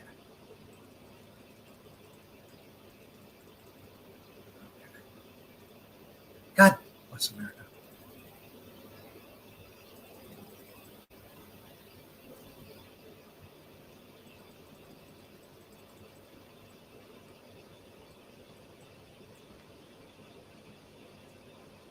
Huh. I used to be better at this. I should have written down the numbers when I got it perfect. It's like I want it bright.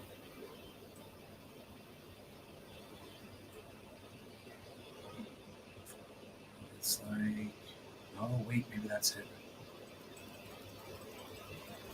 Okay, that's good, right? You guys see that okay? You guys see that all right? That's chat looks good. Oh, I didn't mean to do that. I'm trying to grab the chat here. I don't know. Hopefully that's okay. I'm sorry.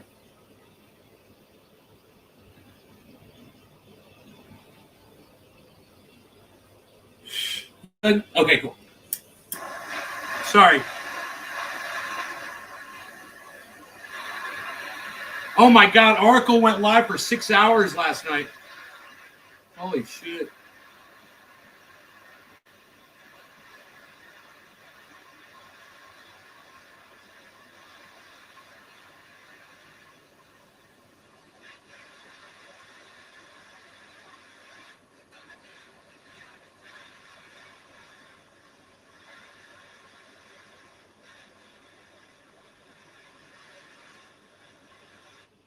All right, guys. No law regarding all right, guys.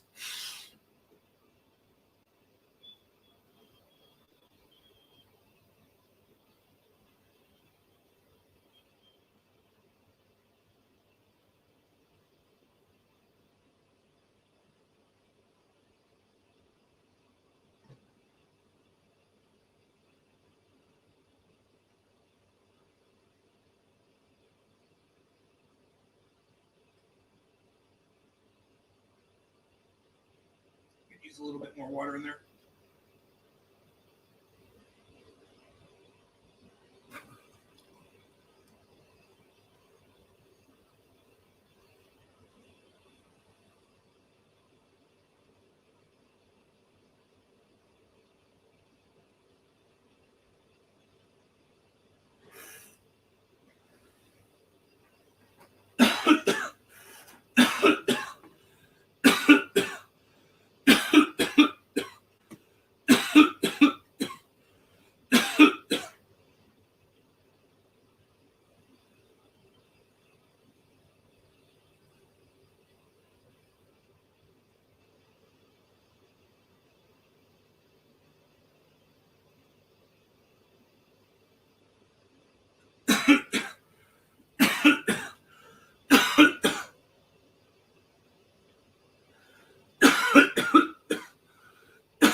quantum battery that never runs out. Busted. However, scientists have already put forward the idea of a quantum battery with an almost infinite life. Folks who get in on this breakthrough now, before it's rolled out on a mass scale, will have the chance to be a part of the single largest legal creation of wealth of the last 25 years. So the workings of this nano device are based on completely different principles than usual. It's easy to see why Wall Street is desperately waiting in the wings to load up on shares. Aerotime International. It is a cutting-edge, high-tech firm out of the Midwest awaiting imminent patent. Let's say this company's battery captures just 0.5% of the global electric car market in the coming years. Imminent patent approval on the next generation of radar detectors that have both huge military and civilian applications. Now, that will be enough to That's boost its great. revenue to more than $2 billion when production and sales are in full swing. That's an incredible Just look at that guy. Can you take him seriously? 746% increase from where it stands He looks today. like a fucking the stock joke. trades over the counter. Would you 10 believe cents a that share. guy? And by the way, John, our analysts indicate it could go a heck of a lot higher than that. A revenue that big could rocket shares into the stratosphere. Your profit on a mere $6,000 investment would be upwards of $60,000. Exactly, you could pay off your mortgage. We could easily see a price share surge of 12,000% or more. Keep in mind, that's just my extremely conservative estimate. And in the case of airtime, based on every technical factor out there, John, we are looking at a grand slam home run. As I believe the market share could end up being much, much bigger. But still, let's say this company's battery captures a still very conservative 3% of the overall electric car market. 4,000, that'd be 40,000 shares, John. Let me lock in that trade right now and get back to you with my secretary with an exact confirmation. Sound good, John? That would be enough to boost its revenue by an earth-shattering 81,000%. At that rate, we could see a share price gain of 36,000% as the quantum glass battery achieves mass market adoption. Quick, take my money. I mean, that's like claiming that just owning a car doesn't cost you money, it earns you money.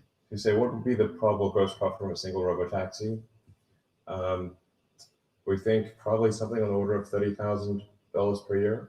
The fundamental message that consumers should be taking today is that it's financially insane to buy anything other than a Tesla. Just like that, the other guys looked at me like I just discovered fire. And you'll be shocked to find out that that quantum glass battery is bullshit. But before we get into that, all claims of making revolutionary new batteries are bullshit. Now, you might think there's no way I can make such a sweeping statement. Well, a little history. It's now 4 years since John Goodenough, the guy with the Nobel Prize for the lithium-ion battery, claimed to have invented a new battery that was going to blow everything else away. It was in the late 1970s when John Goodenough developed the first lithium-ion batteries. Goodenough! Have announced they've invented a new battery. Dude, like Boris Bad Enough? Are you fucking kidding me? The guy's last name is Goodenough? Come on. Jesus fucking Christ. Look at this fucking idiot up here. Who is this fucking screen? Get the fuck off my screen. Too good to be true. And Ugly the new battery they've come up motherfucker. with is unlike Goddamn anything anyone's ever engineer-looking seen before. motherfucker. Compared to current batteries, it can hold 3 to 10 times the charge, can be recharged in minutes instead of hours, and has a lifespan of over 1,000 cycles, and doesn't go boom in your pocket. And everyone marveled at this new technology, this new perfect battery that was going to change everything. Well, almost everything.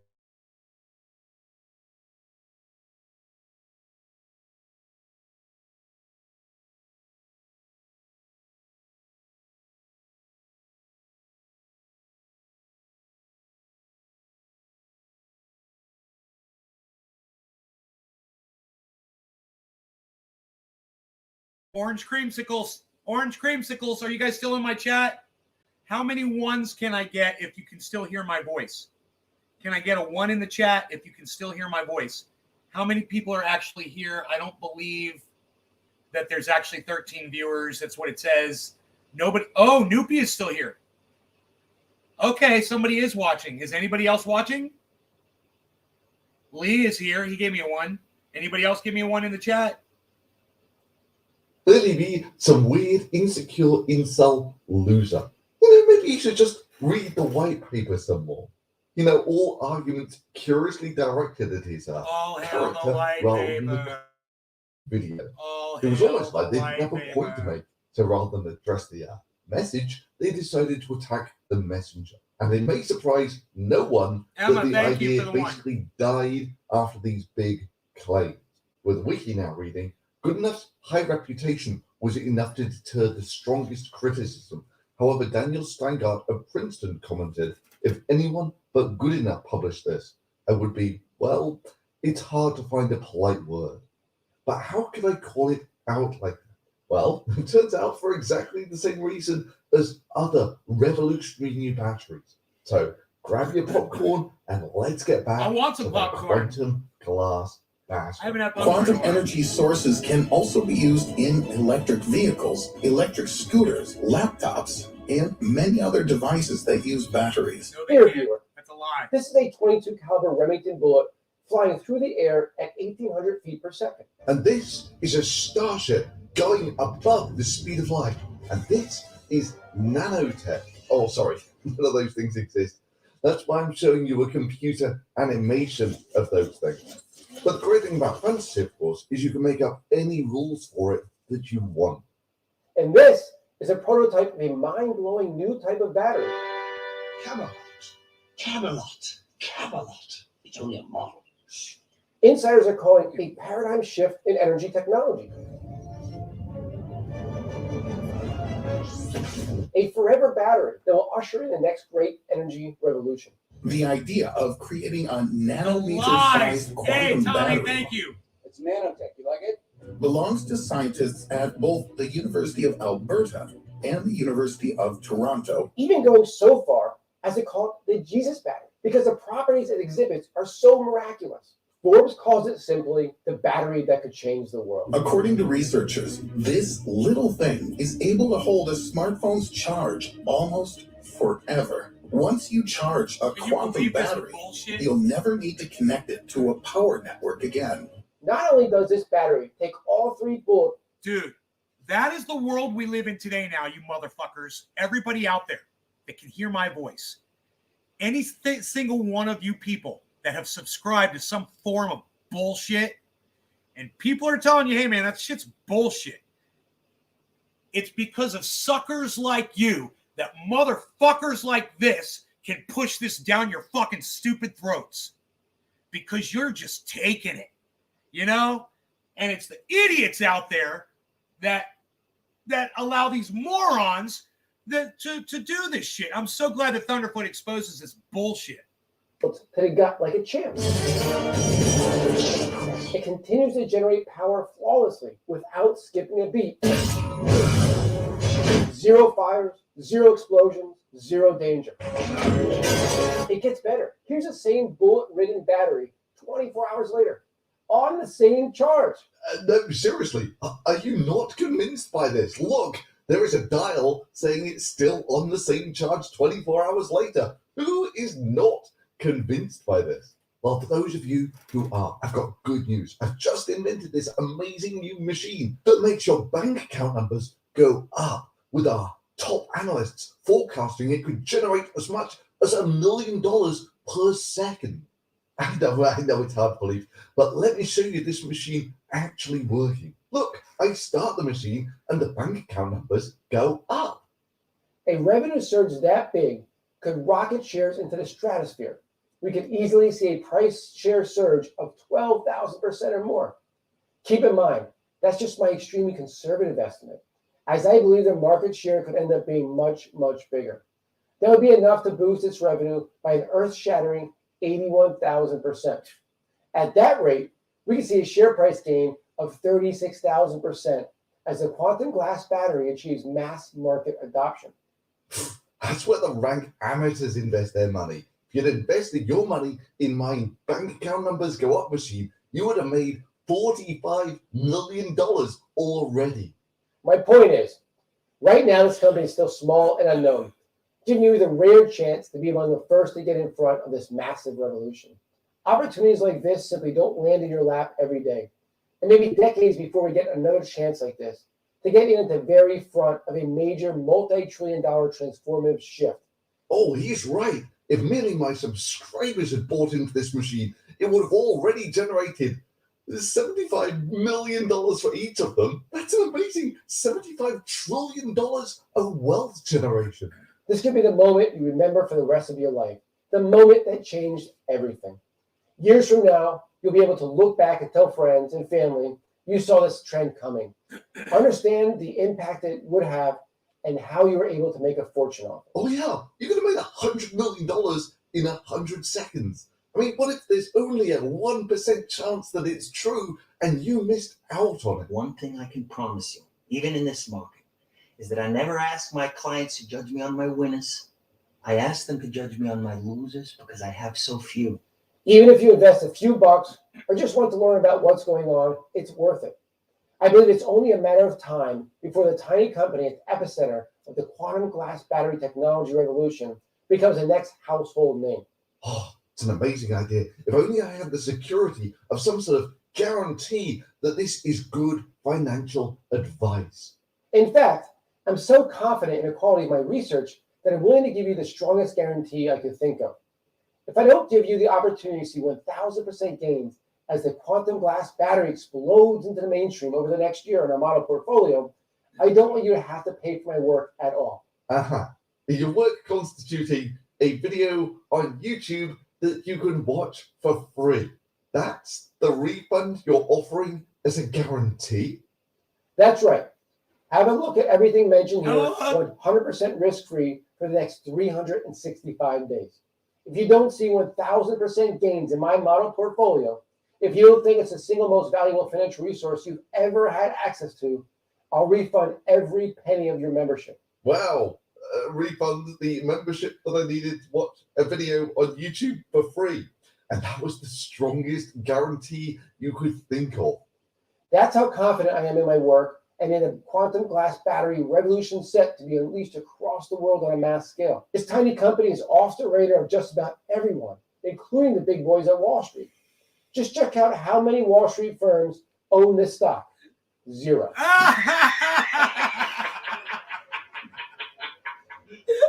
Oh my God, that was so fucking because funny. Wall Street doesn't follow this tiny company Holy yet. shit. The mainstream media typically doesn't either. What, really? The mainstream media don't follow it either. Why, that's peculiar. Don't I remember earlier you tried to leech credibility by saying it was covered by every mainstream media outlet on the planet? Insiders are calling a paradigm shift in energy technology, a forever battery that will usher in the next great energy revolution. Pretty much last forever article. Independent. 2015. Even going so far as to call it the Jesus battery. The Jesus battery. Wired. 2017. About 5 years ago.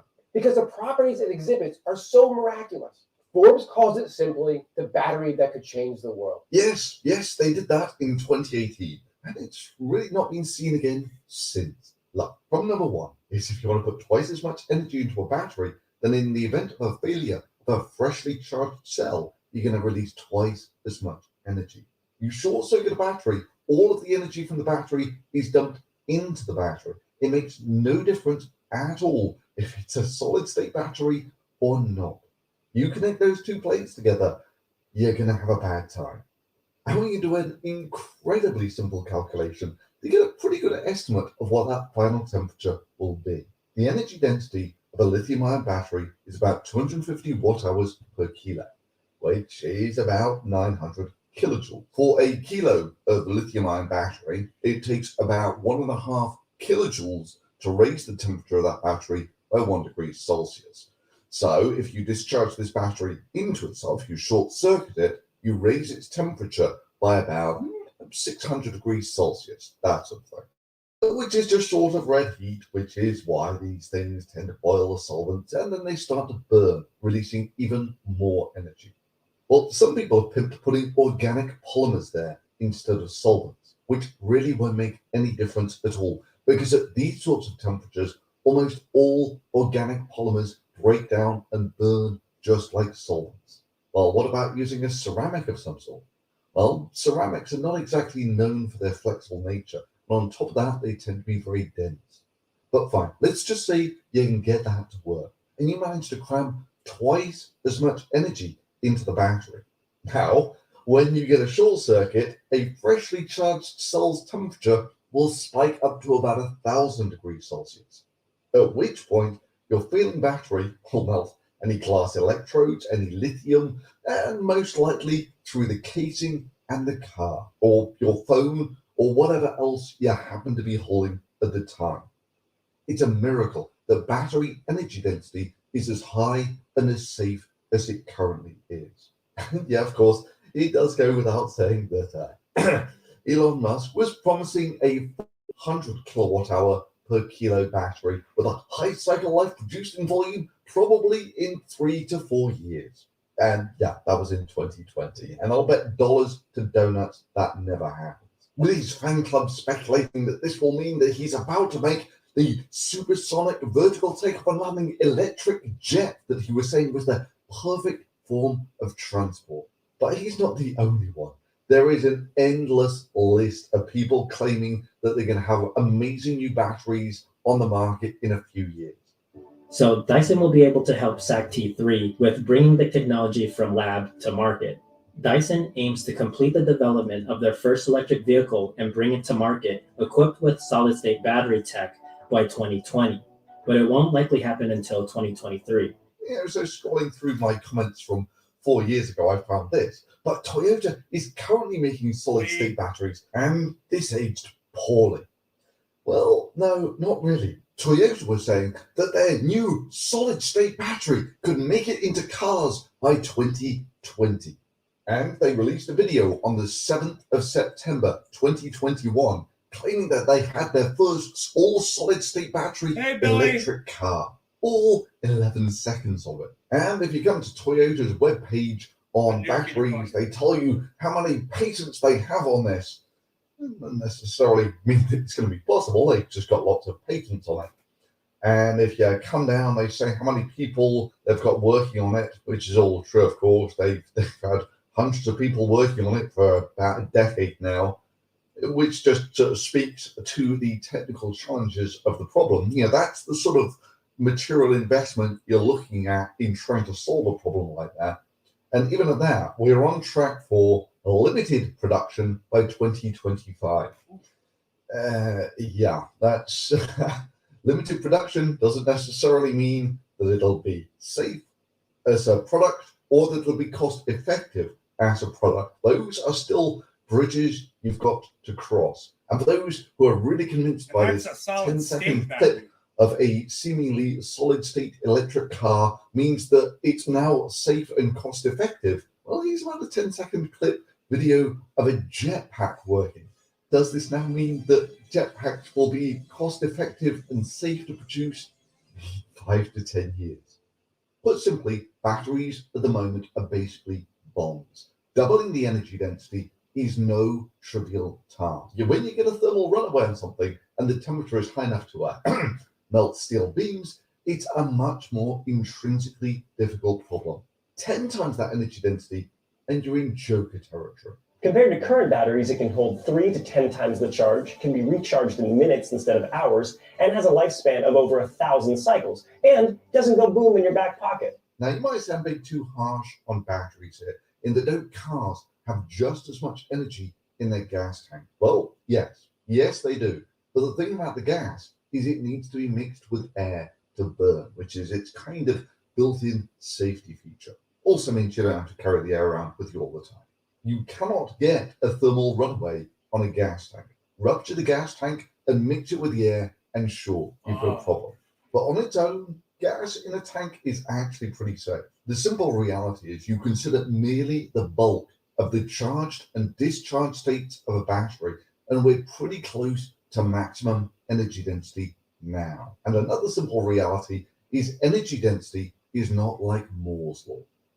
There is a peak to energy density, which is why we use pretty much exactly the same gas to power our cars now as we did 100 years ago. And all the quantum nano gas in the world won't change the simple thermodynamics. So it's merely doubling the energy density of batteries possible. Well, it's clearly not easy. because already billions of dollars have been thrown at this with no real solution. And even if you can do that, that's merely scratching the surface in terms of what you actually need. It needs to be safe, not just in the lab, but in real world conditions. Heat cycling, cold, moisture, and so forth. It needs to be low density, light and small for its power. And of course, it needs to be cost effective. Basically means, I can't make it from exotic materials like gold or silver. Li Tai has developed a technology that could potentially help a battery hold unlimited charges. While experimenting in the lab, she made a remarkable discovery that will have a huge impact on future energy consumption. By coating the gold nanowires in a thin gel. Yes, that was UC Irvine suggesting that gold, one of the densest, therefore most unsuitable for batteries, and expensive things that you could possibly make a battery out of. Or we have videos like this from Subject to Zero Science with breakthrough solid-state battery, 900 watt-hours per litre, Samsung 2020. And if you wonder why you've not actually seen that battery yet, well, your first clue should be when they're talking about watt-hours per litre. That's the sort of thing that you would talk about if you're making your batteries out of something really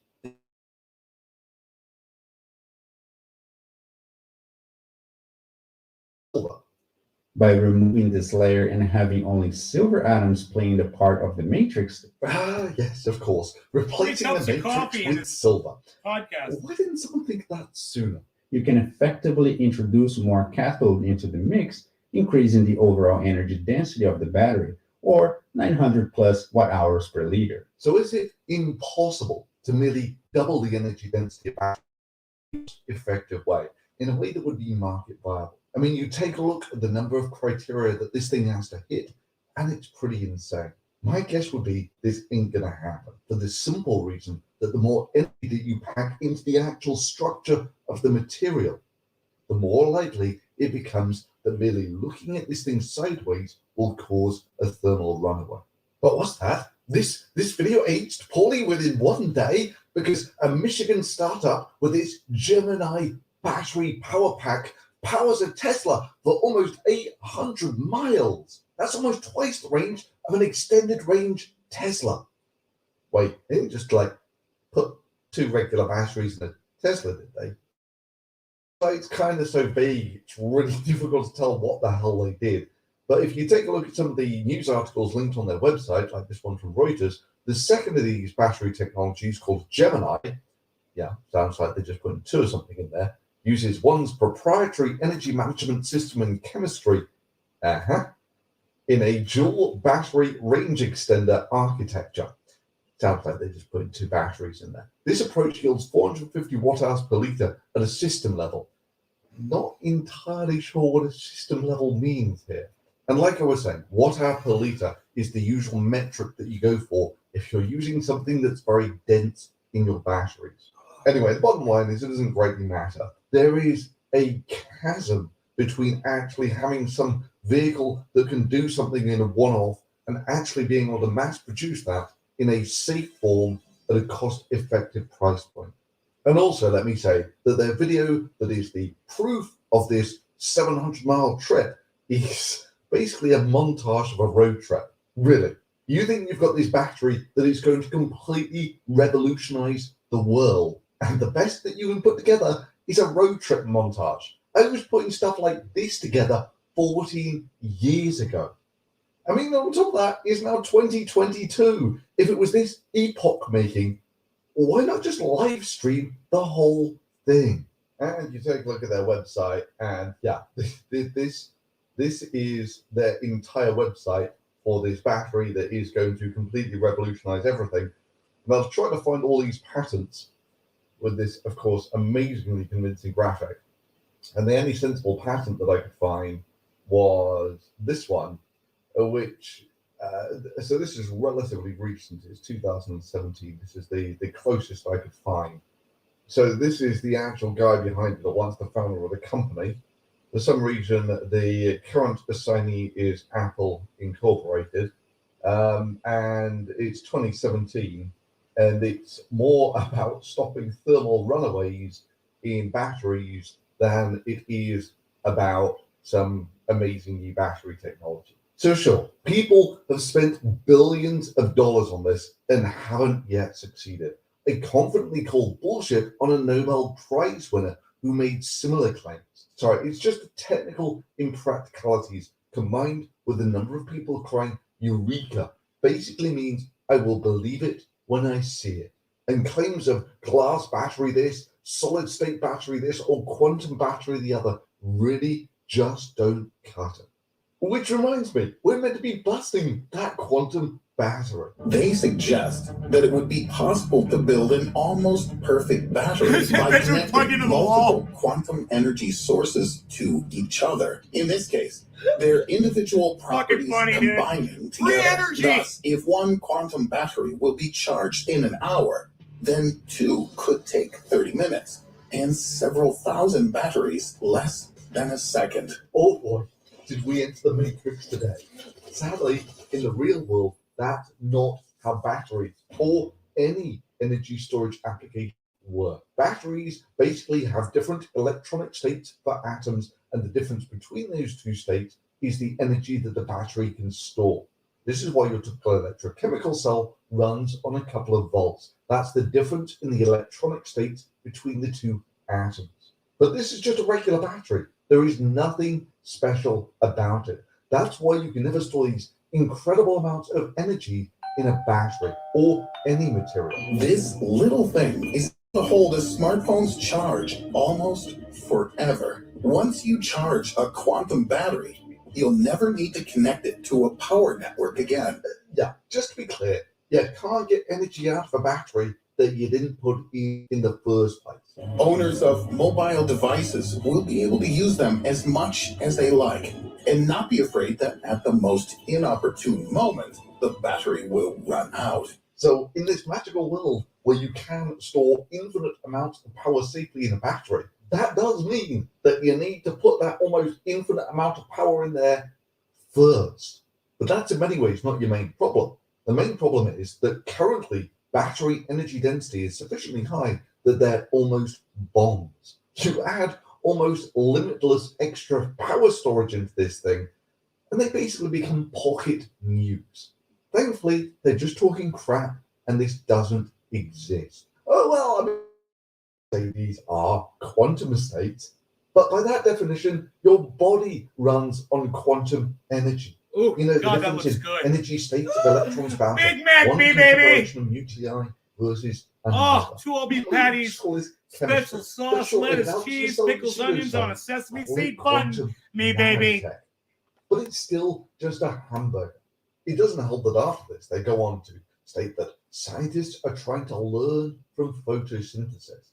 This efficiency of plants is inexplicable from the point of view of classical physics. But recent experiments show that photosynthesis uses the well-known quantum effect of particle superposition. Many scientists are trying to apply the principle of photosynthesis to build more effective solar cells. It's like, no, since its inception, solar cells have had higher efficiency than photosynthesis. Yeah, Riddle is just another one of those channels that substitutes good production values, basically high quality stock video footage, for real scientific accuracy. You like this video? Give it a quick thumbs up, subscribe to the channel, click on the bell so you don't miss any new releases. There's still a lot more to learn about all these stunning achievements of science and technology. And they go on to ram the point home like this. Watch how long my hair is. Meanwhile, Chinese inventors have said they are close to creating a perpetuum mobile, or a kind of perpetual motion machine. They promise to soon test their EM drive in space, a quantum engine that doesn't need an external energy source. Yeah, the EM drive, the one that I busted in 2016. Another video which honestly stood the test of time pretty well. If successful in the future, this EM drive will be able to reach the edge of the solar system in just a few months. Amazing. Every word of what you just said is a lie. wrong. This device consists of a magnetron generating microwaves and a resonator, which accumulates the energy of their vibrations. This design allows one to convert radiation into traction. And it works so well that I'm going to show you it working. Oh no, I can't, because with their latest measurements, they found out it generated no thrust. Once they'd excluded the errors that were giving them a false thrust reading. Oh yeah, if only someone could have predicted that 5 years earlier. So instead, I'll just draw some arrows on a picture and tell you this is how it works. Just like this is how starships go faster than the speed of light. So, apparently, the day is fast approaching when we'll finally get an eternal source of energy. Can you imagine for a moment what will happen next? Let's do it together. Shipping services will immediately become cheaper, and in a month, a pleasantly slimmed down electricity bill will come. It's nanotech. You like it? You'll no longer need to buy expensive energy-saving lamps. You'll not have to turn off the lights when you leave the room. Actually, our dreams of an endless and free source of energy. Well, as wizards now.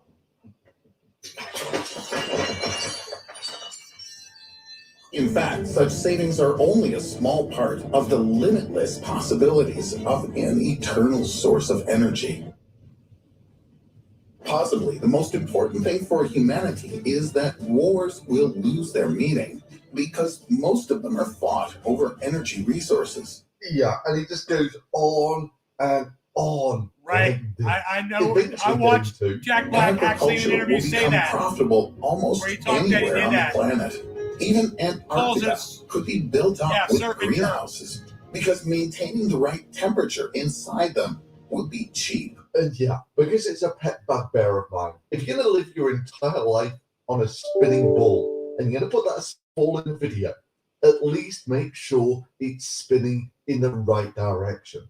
And then with a pure crescendo of stupidity built entirely because you didn't understand the difference between batteries storing energy and generating energy, I give you this. Finally, with unlimited resources, scientists will be able to create spacecraft for interstellar flights. Then we'll finally get the opportunity to colonize other planets, unloading the overpopulated Earth. God, that's so In a word, stupid! An endless source of energy will bring an era of abundance, an unprecedented flowering of scientific and technological Yes, and progress. humans will live forever You in don't space. know the difference between a battery and a generator. I would hold off on the poetic language about an unprecedented flowering of scientific understanding if I were you. But hey, that's kind of why I'm here, to throw a bucket of damn you have it coming on the popular disinformation merchants and a bucket of reality on the recurrent headline of the miracle new battery that's going to change everything, and it's just being discovered. Because this channel doesn't deal with the sweet, beguiling lies of beautiful fantasy. Your profit on a mere $6,000 investment would be upwards of $60,000. It debunks that crap with this. I could pay my mortgage. You hard could pay your reality. mortgage. And if you want to support that, well, why not drop a thumbs up on the video or subscribe? Or if you really want to support the channel, you can do it directly through Patreon. And thanks for watching.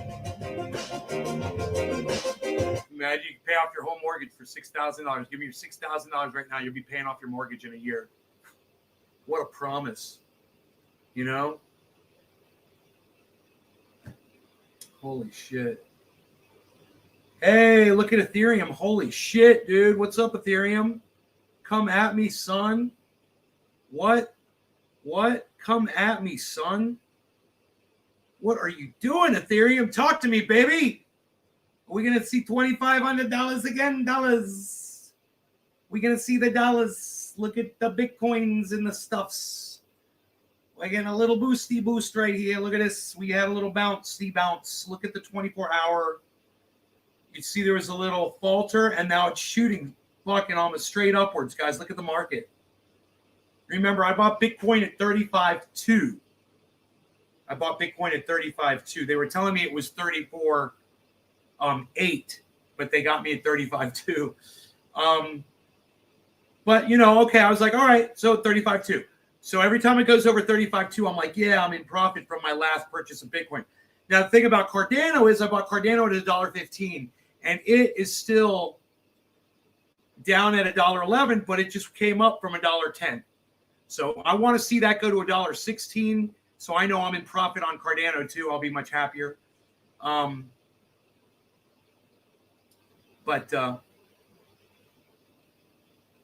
Yeah, we've got the sun. It's an eternal source of energy. Yeah, the sun will be here long after humanity is. You're exactly right. It's an unlimited source of energy, Billy. You're exactly right.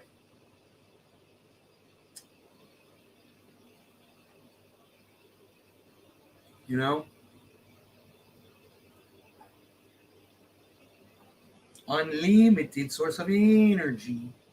It is an unlimited source of energy. Unlimited source of energy.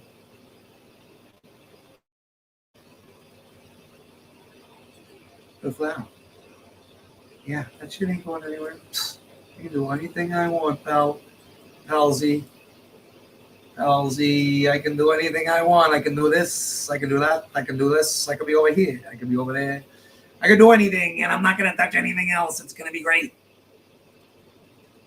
Look at it. Oh, double click it to select it. Oh, I didn't know that.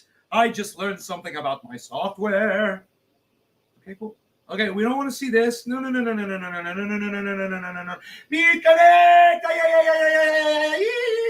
Piconet.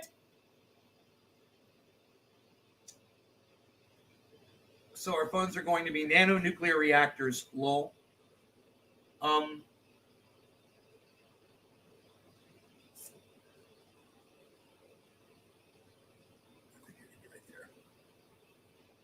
I think it's hilarious when I hear free energy. I've had a solar power bank for 2 years that I don't need to charge as long as the solar panel is facing up.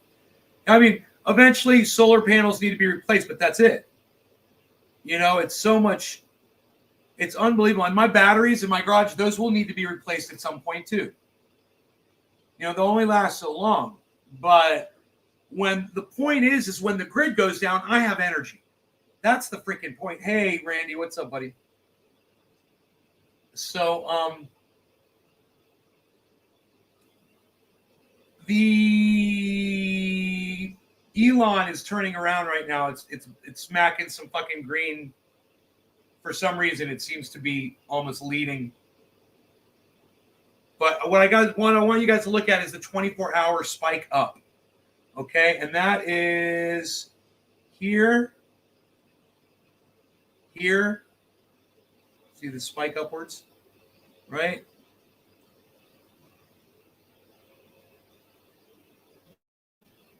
Right here. See that spike up right there? Spike up. Right. Little tiny spike up right there. It's like a hockey stick, right? Spike upwards right there. Look. See that? That's on the 24-hour. That's over a long period of time. Okay? That's great. That's what we want to see. You want to see some upwards movement, across the board and hope that it persists. But you keep your eye on that 24-hour chart up there so you can see which way the market's going. You can see where it's been and where it's headed. And then, of course, you check these figures to see what the low and the high, low, high, low, high. See these figures right here? Low, high, 24-hour low, 24-hour high. See that on all? So, gives you a good idea of if you're looking to, purchase or sell, or just what the momentum is. So we're going to watch this momentum. In fact, here, I'm going to close this for a second and let you guys check out that momentum.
We got some momentum building here. What are we looking at, palsies?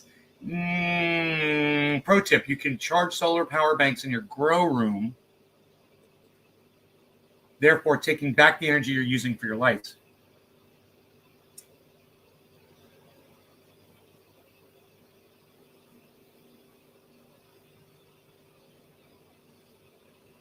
God damn, Billy, that's fucking genius, man.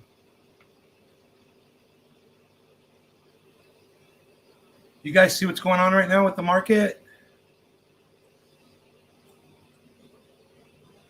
Look at this. We got a spike going across. Let's see if Cardano hits $1.12. It's got a ways to go before it can do that.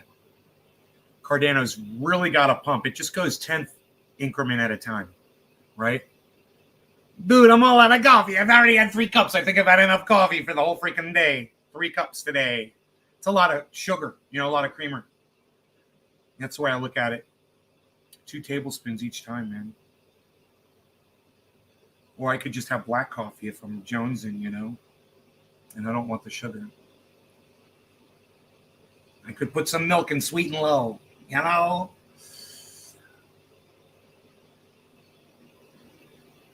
I want to bring you a market recovery, I want to be here when it's crashing, and I want to be here when it's recovering. And at this point, it's doing exactly both. So we've got a lot of things in the red now, but we just can't. We're coming back up again. So those I think they're bouncing back up. If you look at the bottom, Elon's at the bottom, but it's nowhere near where.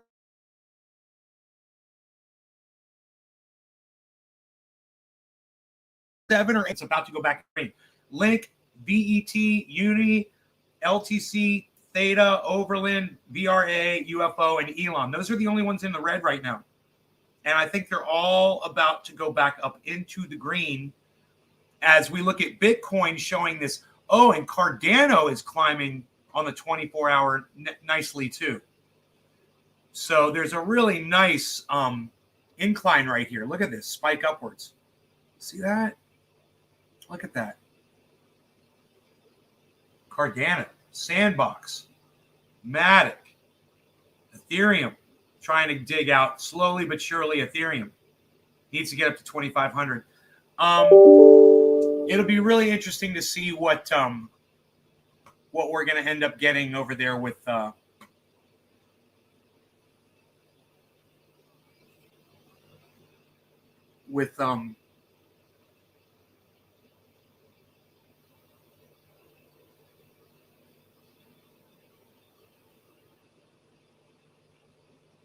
Elon.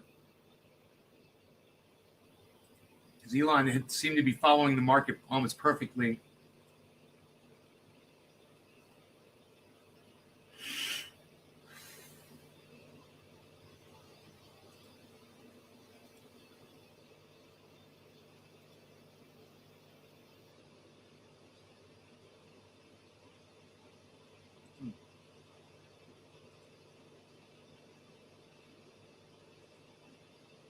Someone tweeted this morning about Jimmy Dore. They're like, man, I wish you would stop making a show about COVID.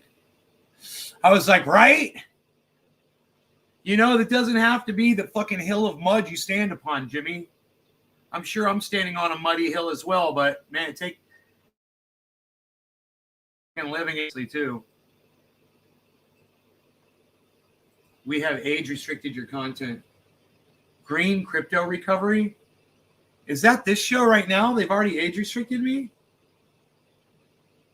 Why? Because I called a couple people a cunt? Oh, get the fuck over it. Oh, I love this shit. I love podcasting. It's so much fun.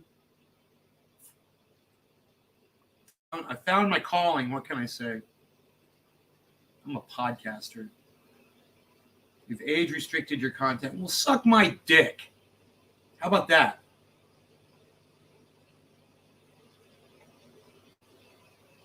You fucking cocksmokers.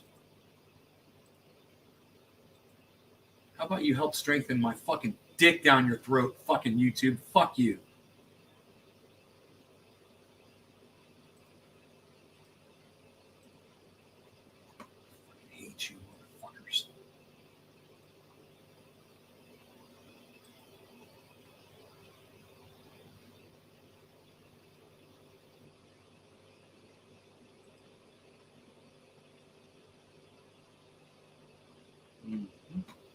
Okay, that works for me.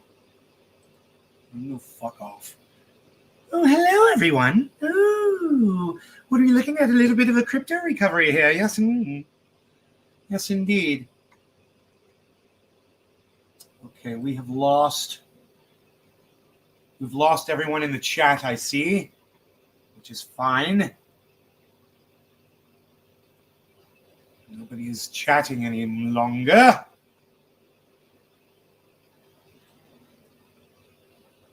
Where art thou, chat?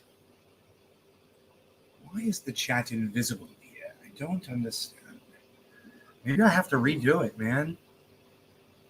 I don't know what I did. Did I click something? Did I click something here? Whoa, what was that? Did you see that?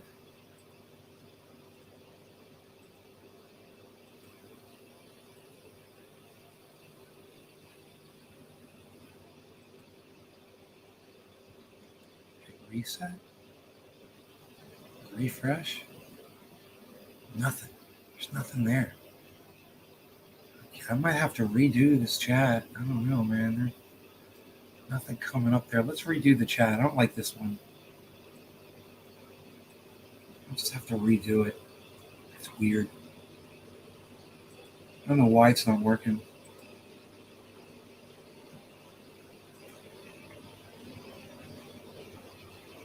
You're taking your own advice? That's all right. Sounds good to me, bro. All right, there's a new chat. Okay. I can adjust it at will now.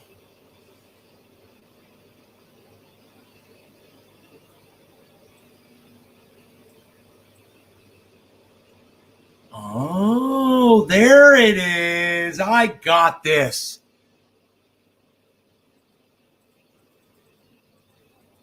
Right?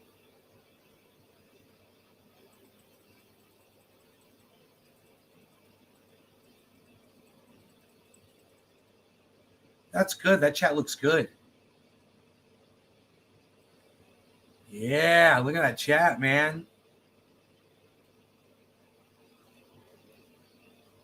So let me see what I'm doing over here.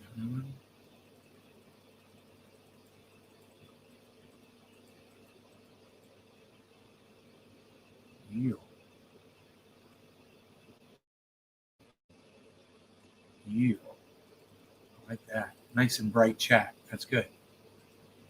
Getting my chat game on. Look at that chat, man. That's fucking pro, baby. I gotta watch those settings. They're almost perfect.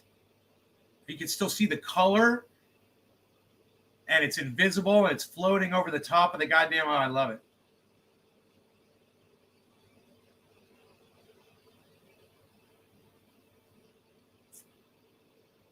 So, yeah, we'll keep our eye on this market recovery. You guys hashtag keep it open all day, and I will see you guys on the next live stream. Hope you guys enjoyed this 2.5 hour broadcast. I like to go long, and I like to go hard. All right, you guys. All right. Next time, maybe we'll have some more people here. We'll make it a big much to do about something. All right. Thanks again, guys. Uh-oh, wait a second. Might have an issue here.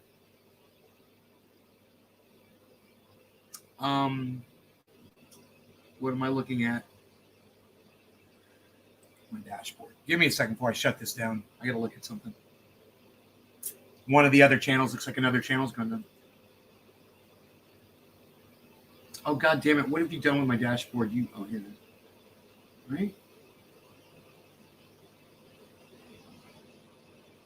What have you done with my dashboard, you idiots?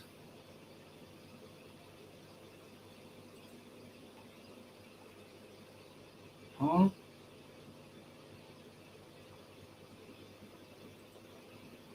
You fucking idiots.